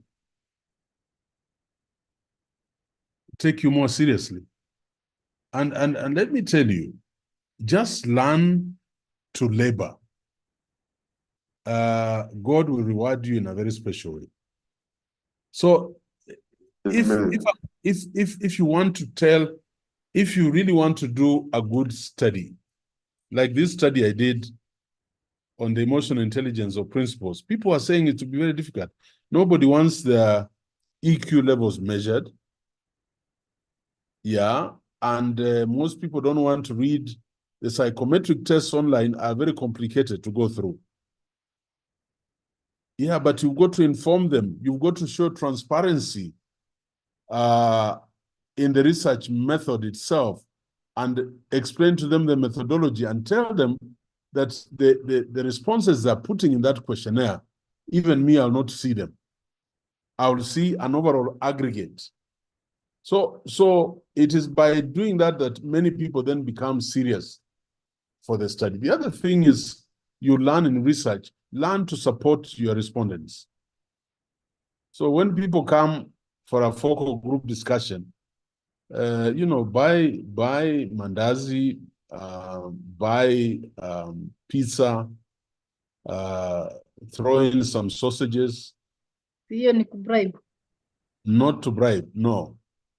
It is what we call due consideration. I mean, you expect me to travel from Nairobi to come to Naivasha for your interview and pay my own money? No. And when I come, can I have a decent meal? And that's why there are resources provided. Let me give you an example. When I was in Mo, in fact, one or two of you, I met one student. Somebody came for the research conference. When I was doing the big World Bank study in 14 counties, it was a big study, and I engaged 600 students to go around the country to collect data. We paid them. Is that bribing? No. Of course, I could have bought them githeri for lunch, but me, I decided I'll buy them chips and sausages. Do I get greater happiness from them? Yes. Does that cause the emotions to be endearing to my study? Yes. You'll find those realities when you go out there. Amata Paul. It improves the willingness of the profession. Yeah, Paul? Prof. Thank you. Paul, are you there? Yes, I'm around. Yeah. I'm in. My question is, there's something which is trying to tickle my mind on ethical consideration. There's a paragraph where we talked about informing the participants about the potential risks. Yeah. So I'm just trying to ask myself, is it a way of maybe also informing them about the ethical considerations? No, there are certain potential risks. Just think about it. God forbid.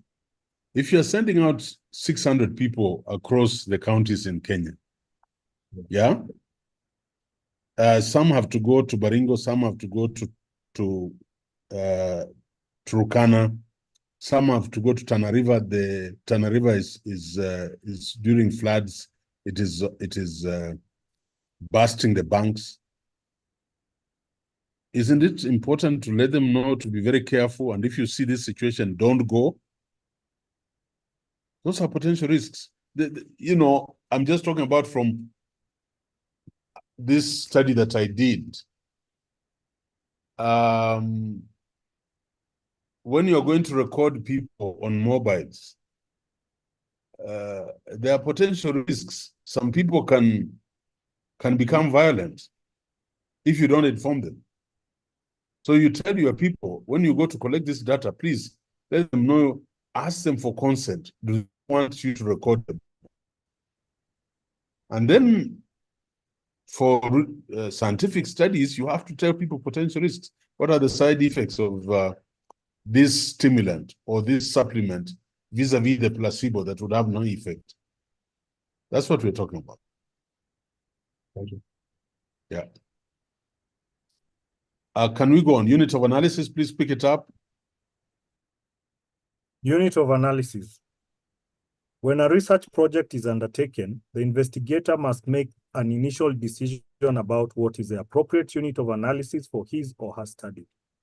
We have established that the process of starting a research project includes identifying the overall purpose of the project, examining prior research findings and theoretic claims on the subject, and making some initial efforts at operationalizing the core concepts that are involved in the research effort. The investigator or team of investigators also has to make a critical early decision about the unit of analysis question. To what does that concept refer? The term is a formal way of describing the fairly intuitive and simple idea of identifying what it is that is being studied or examined. Pause. Pause. That sounds very simple. So when you go to a school, what is your unit of analysis? Is it the school? Is it the classroom? Particular classroom? Is it when you enter school? Is it the CBC cohort? What is your unit of analysis? Continue reading. We can define the term this way. A unit of analysis refers to the entities, that's objects or events, being examined by a researcher. The unit of analysis can be an individual person or an organization, a city, or a type of historical event. For example, if you want to know if larger organizations have more detailed and formalized operational rules than smaller organizations, the unit of analysis is the organization. Or if you would like to know what type of person enters an MPA program as a student, that is the Masters of Public Administration, the unit of analysis is an individual person. Or if you want to study the scale of economic damage caused by hurricanes in the United States over the past 50 years, the unit of analysis is a hurricane incident. In simple terms, the purpose of the study and its core research question or questions dictates who and what is being studied, analyzed, compared, and hence the appropriate unit of analysis. However, in practice, selecting the unit of analysis is not always obvious. For example, if one is interested in employee training program need or effectiveness, the unit of analysis selection might seem obvious. Individual persons, that is, the employees who are subject to training. However, in a large organization, say a large city, municipal government, or federal agency, there are many departments or other subunits contained within the larger organization. As a result, the researcher might want to consider training effectiveness not at an individual level, but instead might be interested in aggregating measures of training effectiveness to the departmental level. If that is the case, then the unit of analysis would be a department. In public affairs, the most common units of analysis are the individual client, manager, or office. One may want to study the effect of a program on a client to see whether job training courses have improved a client's employability or his or her ability to maintain employment. In this case, the individual client is a unit of analysis. Pause there. Thank you very much. Very, very good reading. I've enjoyed listening to you. Jemutai, are you there? Yes, Prof, I'm here. Please come, pick it up.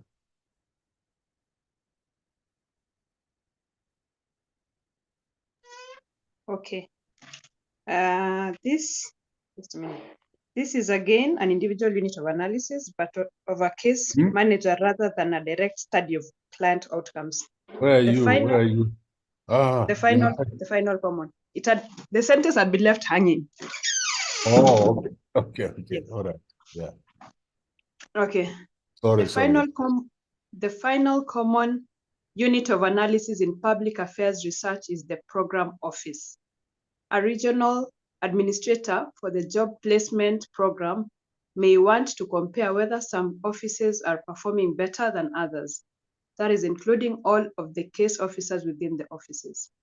This may require comparisons across offices in different regions or cities. This sort of study may look at job placement rates, but compare whether variations in funding level or office management are related to higher level of performance. There are other potential units of analysis.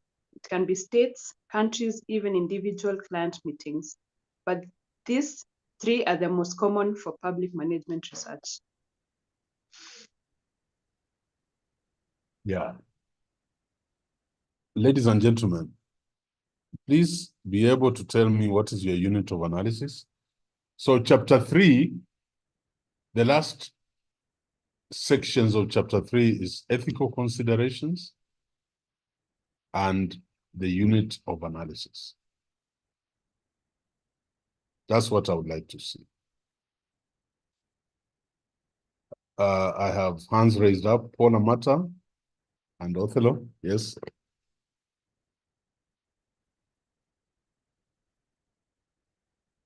Sorry, I'm not looking at it. Okay. Okay, Prof, we skipped a paragraph. I think it's important our last video, we visit that paragraph. Yeah. That one that starts with 1. Yeah, I thought so. But she convinced me. She argued out. This one, huh? Yeah? Yes, this one. 1 may instead.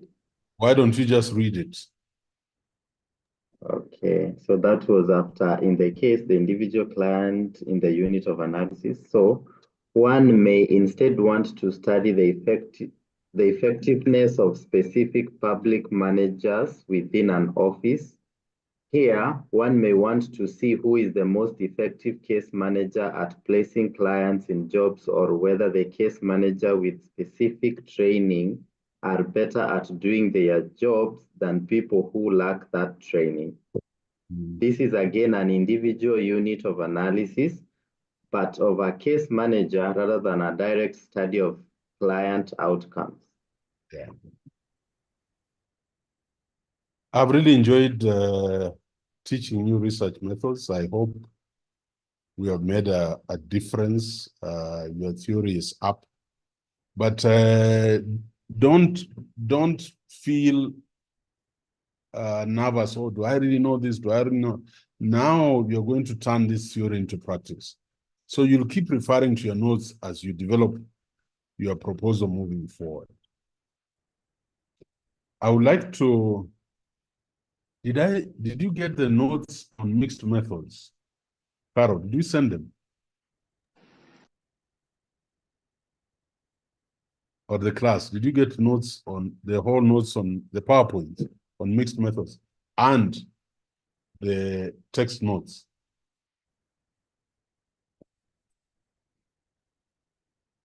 the class? I'm yet to receive this. I'll remove the class, the sweater, and a cover. Okay, then we will. I'll confirm with Carol. We'll send you the notes if you haven't gotten the PowerPoint and the notes, and then we'll send you the notes on ethics and the unit of analysis, and that should put you in good standing. We're going to take a break of is 8. Oh my God, it's already. Okay, we're going to take a break of 5 minutes. I just wanted to introduce chapter 1. Getare, you want to say something? Oh, sorry. What I wanted to ask, I think I can ask after we are done with this chapter. Okay, fine. So 5 minutes break. We come back at 2021.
We are back, calling the class to order.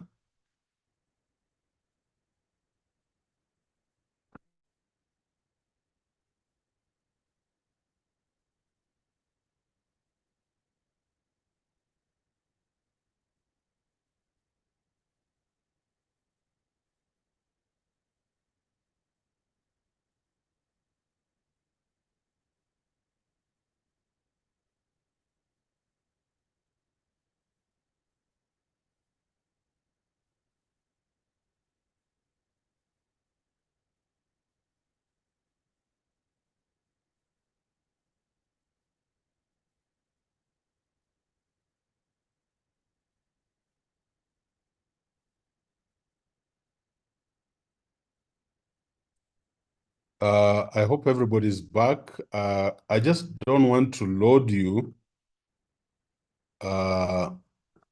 with the, this is a very important beginning.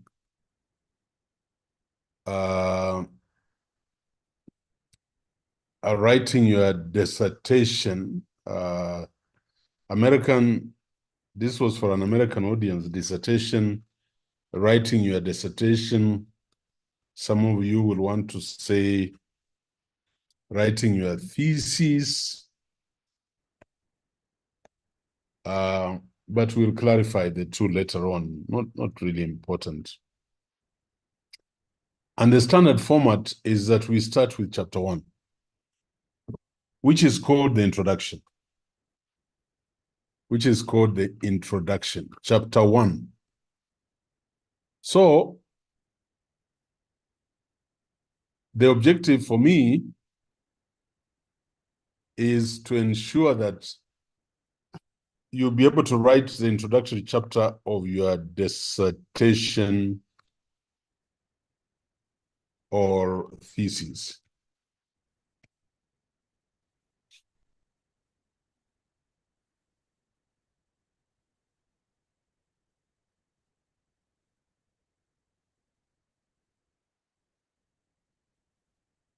These notes were really meant for doctoral students, but just substitute doctoral for masters. Don't worry about it.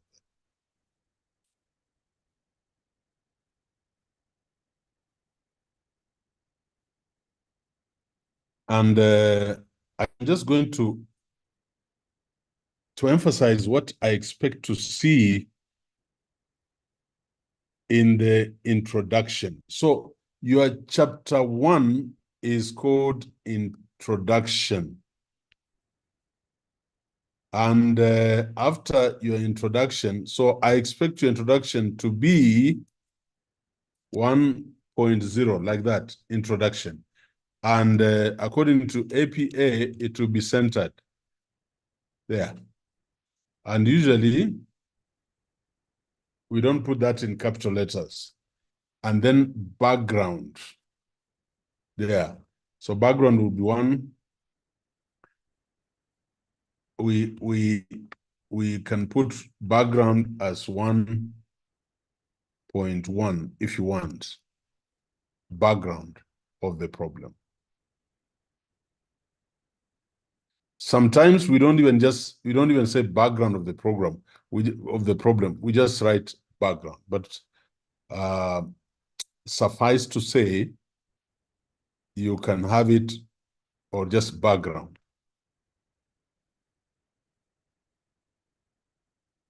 Ladies and gentlemen, the difficult endeavor that is writing the dissertation cannot be understated. I'm saying this is not an easy matter.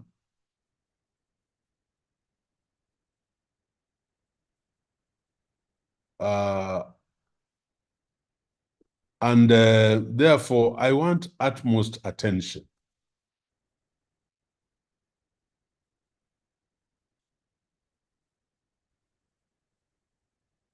With this chapter, we want to provide a clear roadmap on how to write each section of chapter 1.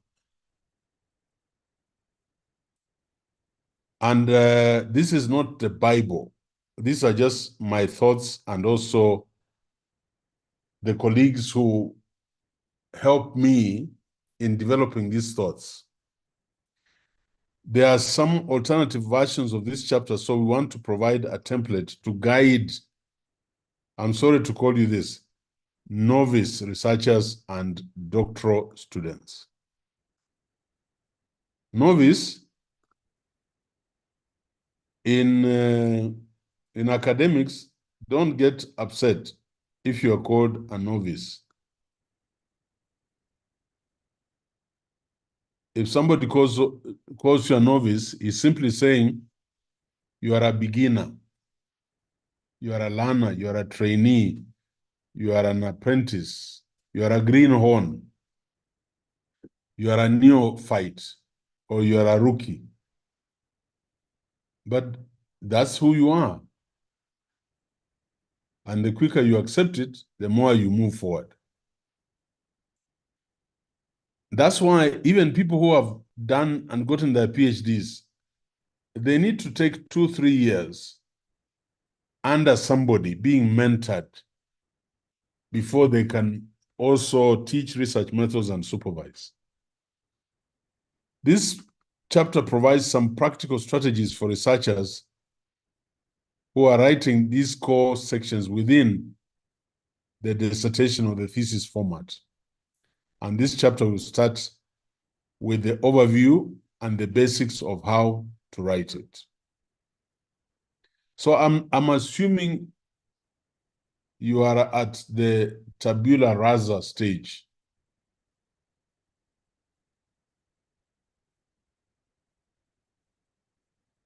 When developing the background of the study, there are some items that need to be included. And many students, doctoral or masters, I can do this if you're feeling uncomfortable. Doctoral or master students have trouble writing this section. The problem they usually have is that they still do not really understand the basics of their study. When students begin to write this part, they are still confused about how they will start the beginning of the study. There is a solution to this problem. First, think of the background of the problem as the elevator pitch for the study. So first, the background of the problem as the elevator pitch of the study. Second, think of someone who has never heard of your study and they want to follow it. So think of somebody who has never heard of your study and they want to follow it. I repeat, think of the background of the problem as the elevator pitch for the study. And second, think of someone who has never heard of your study. So the researcher needs to think about how they will tell their story.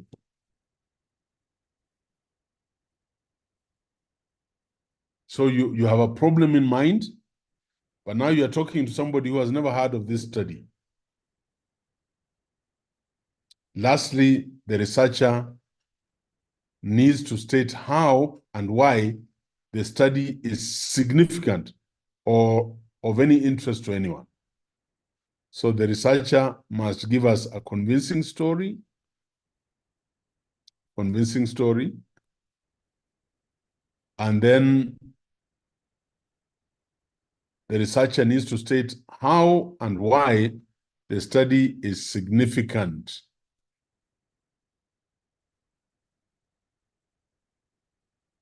Yeah. These sentences I've written, I want you to internalize them. Think of the background of the problem as what you want to position to convince people to have the narrative hook.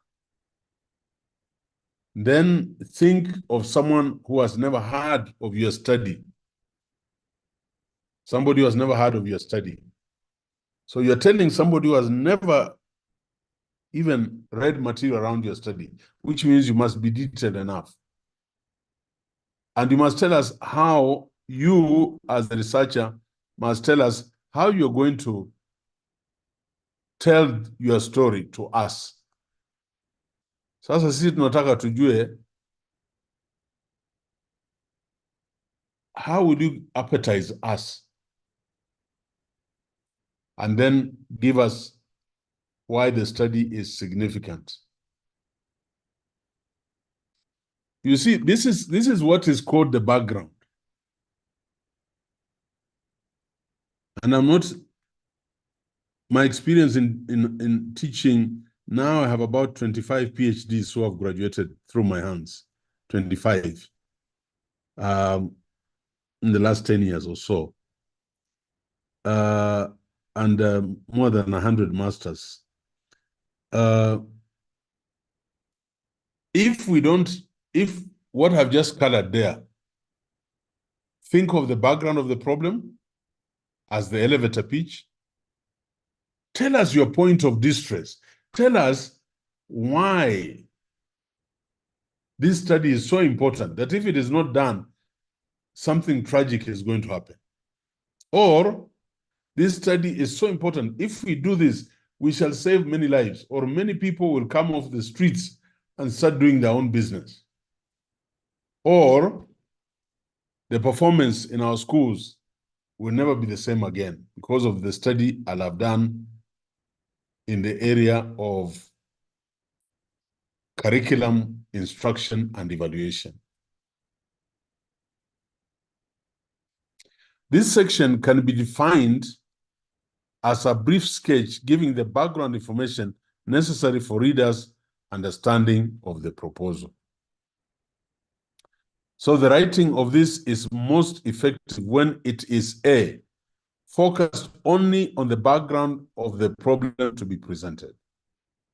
So don't heap here useless material that does not tell me what the problem is. What's the background to the problem? B, it must be succinct and brief. Succinct and brief. Succinct and brief. And some of you are quiet there, and you don't know the word succinct. You're just quiet, saying later Ayiro talk about succinct. Hiyo tutaisikia baadaye.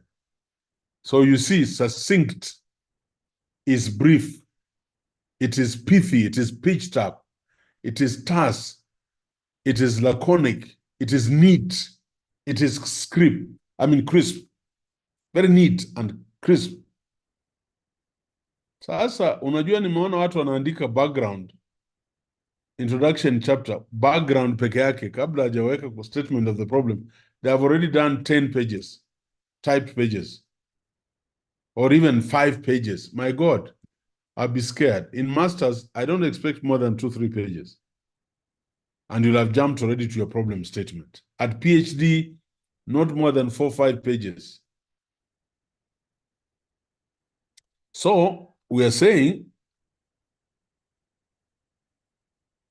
the writing of this is most effective when it is focused only on the background of the problem to be presented. B, succinct and brief. C, supporting the section with enough documentation that satisfies the need for the proposed study.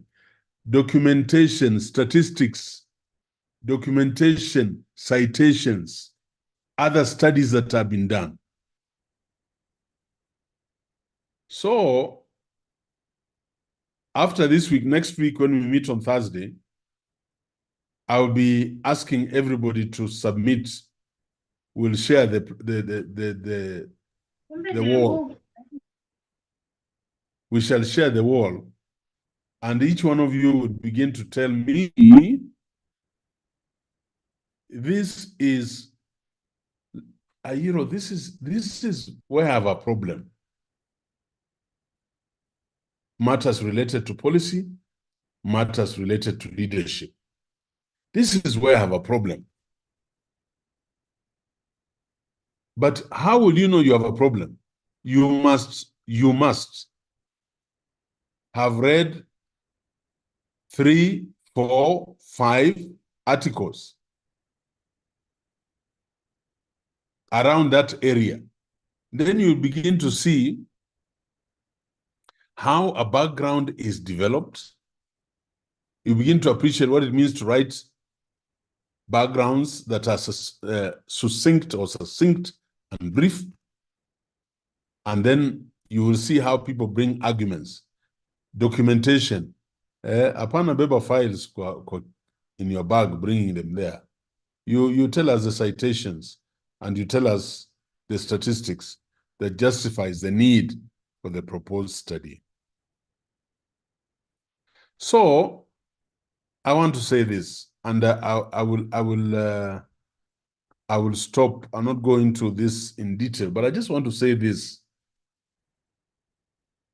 These are the main key points that doctoral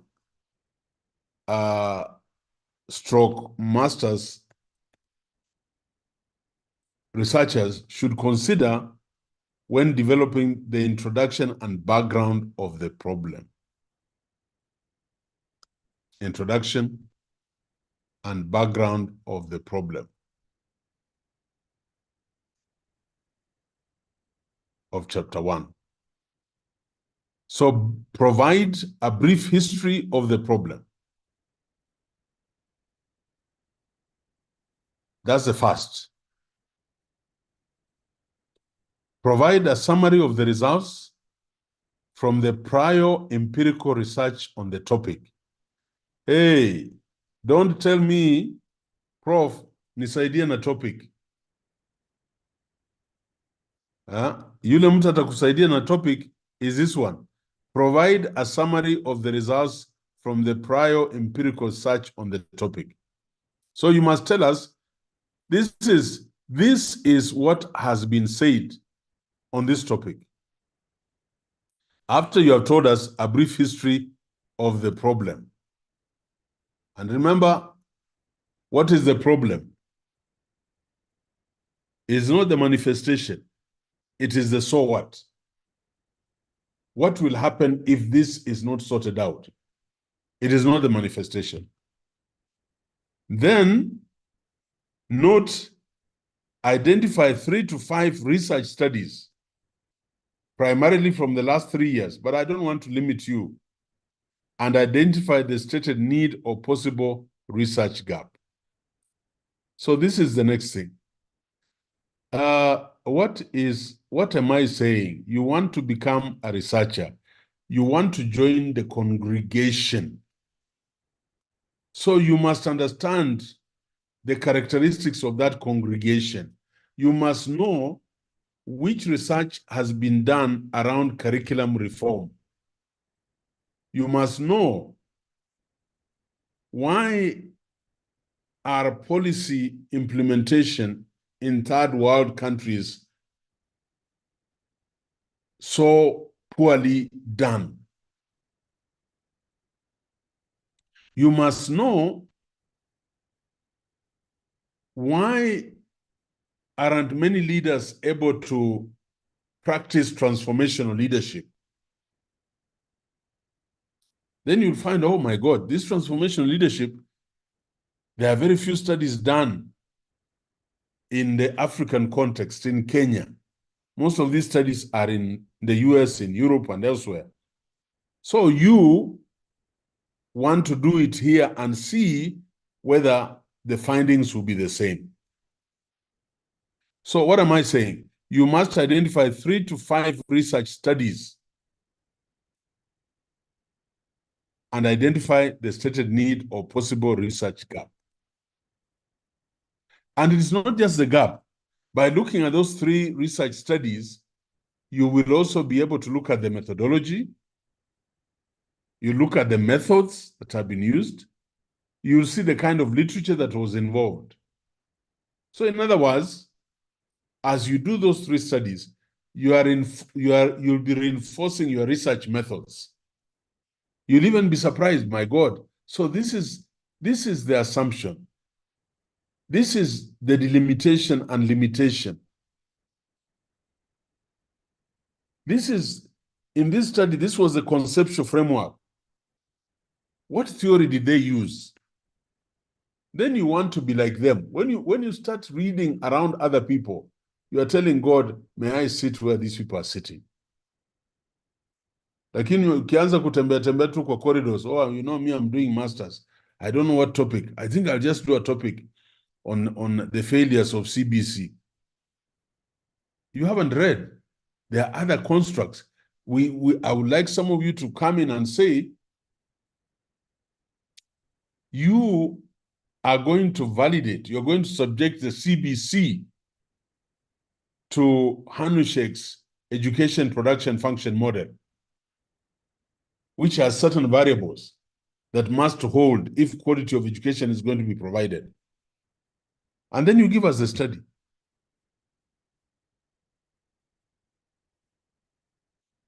Identify the need for the study or the defined gap that will lead to the research problem. Ladies and gentlemen, if you don't identify the need for the study or the defined gap, you will not have a research problem or a problem statement. Build a justification for the current study by using a logical set of arguments supported by citations. So you are going to bring out the studies that have been done, then say, but these studies did not cover this, and that's why I want to do this. Discuss how the problem is applicable beyond the local setting and contributes to societal or professional needs. So this is what we call consumerability. Who will partake of the findings of your study? And lastly, Prof. Oh, sorry, who is that? Leah? No. It's Stella. I have a question. Go ahead, Stella, yeah. Are you saying that it's impossible for someone to be the first one to come up with a research problem and not have other references? No, I've not said that. I'm just telling you what I'm saying. Even if you're going to observe and develop an idea to become a theory, in other words, you are walking the qualitative path, that thinking around circumcision, that thinking around weddings, that thinking around poverty, that thinking around drug addiction must be anchored in some studies. We are not going to invent wheels. You just want to say, these studies on substance abuse have been carried out in these areas, in Mombasa, in Nairobi, in the slums, and so on. But the methodology that was adapted did not get deep enough responses from the respondents. And so apart from statistics of people addicted, how much drugs they're taking, what kind of money is going inside, you want to tell us what leads these people to go there. So you want to introduce a qualitative approach to deepen the data around statistics, hence the need for your study. Okay, thanks. Yeah, yeah. And lastly, provide an overview of what will be discussed in this chapter. I'm not particularly sensitive to this. I'm not. But look at this. Look at this. And you know, I have assumed you are tabula rasa. And naona watu wengine are not online. I can see almost 5 people are not on this. I don't know how they'll catch up, because I will not repeat what I'm doing now.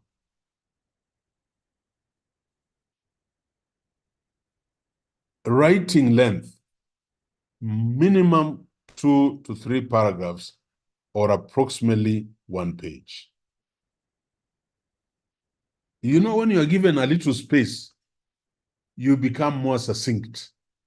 You become more precise. I'm talking about background, introduction and background. You see, this one is talking of 1 page. I have told you 4 pages because I know your language. Not all of you went through that high school. So your language, Kizungu, bado ni hafifu. I'm just joking. I'm saying you can see that people are prepared to put material on 1 or 2 pages. So when you bring me 10 pages of background before even the problem statement, I get discouraged. I get very discouraged.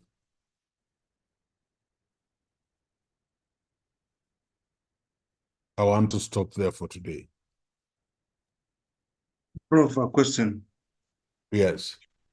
Just a clarification on you've highlighted 7 points I was writing, and initially you had mentioned that it should not be more than 2 pages, and then you've said 4. So could you kindly come clear exactly? You'll find it very hard, Wekesa, when you come to write. Yes. You know, nowadays, when I do my problem statements, like this consultancy, if I get it, my problem statement will not be more than 2/3 of a page. And this is a huge international consultant. For you to get to even 2 pages of a problem statement, itakuwa jasho. And it is understood. You are learning. So on the background, that's why I'm giving you the latitude. You can run between 2 and 4 pages for now. But my PhD students, I'll be pinning them down to 2 pages. Thank you, Prof. Research is reductionist in nature. Reductionist in nature. But you don't attain that level of artistry. You know, it is an art. You don't attain that level of artistry until you purpose to punish yourself. So if you want to play the piano well, you must tie yourself to that piano for about 2 to 3 years. Then you'll have the freedom to play the piano and please the crowd. I want to stop there for today. And sorry, I've overshot, but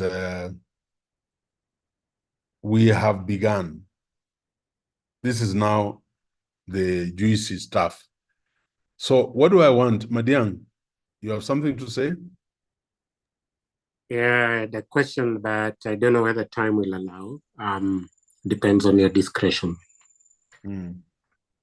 Now, I wanted to take you back to ethics. And you mentioned about IRBs, and we've gone through the session on ethics. Now, at some point when I had the experience of applying for IRB and NACOSTI, I did the Maseno one, but there is a requirement for one to present certification of having done human subject research protection, or the ethics part. Will that apply this time round when we are doing IRB licensing seeking at Daystar? Yeah, it's the same. We are agents. Oh, it's the same. Yeah, we are agents for NACOSTI. And so the certification for having gone through the training of ethics and human subject research. There's no training requirement in okay. Kenya. Yeah, that was at another level. Okay. All right. Thanks. All right. Ladies and gentlemen, I wanted to say this. Tumeanza safari. When we meet next week, I will not be teaching. I'll be continuing to teach how to package chapter 1. But I want some of you to come with a research area. a research area, just a research area. I don't want to tell you, bring a concept paper. No. Just bring me a research area.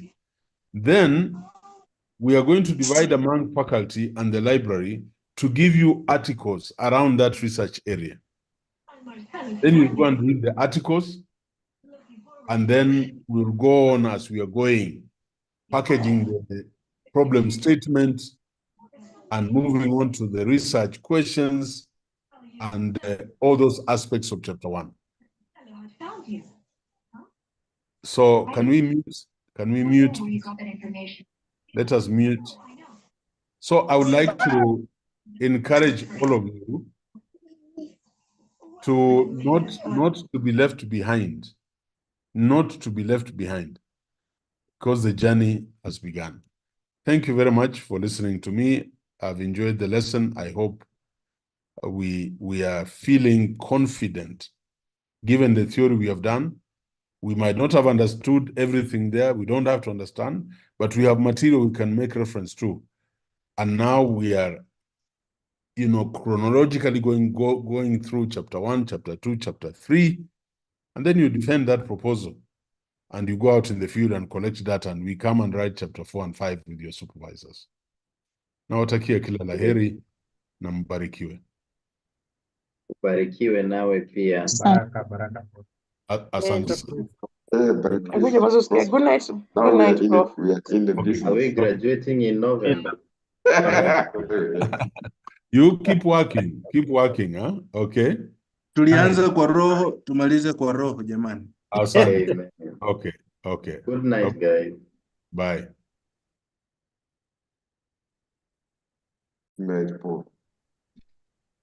Amata, end for me the class,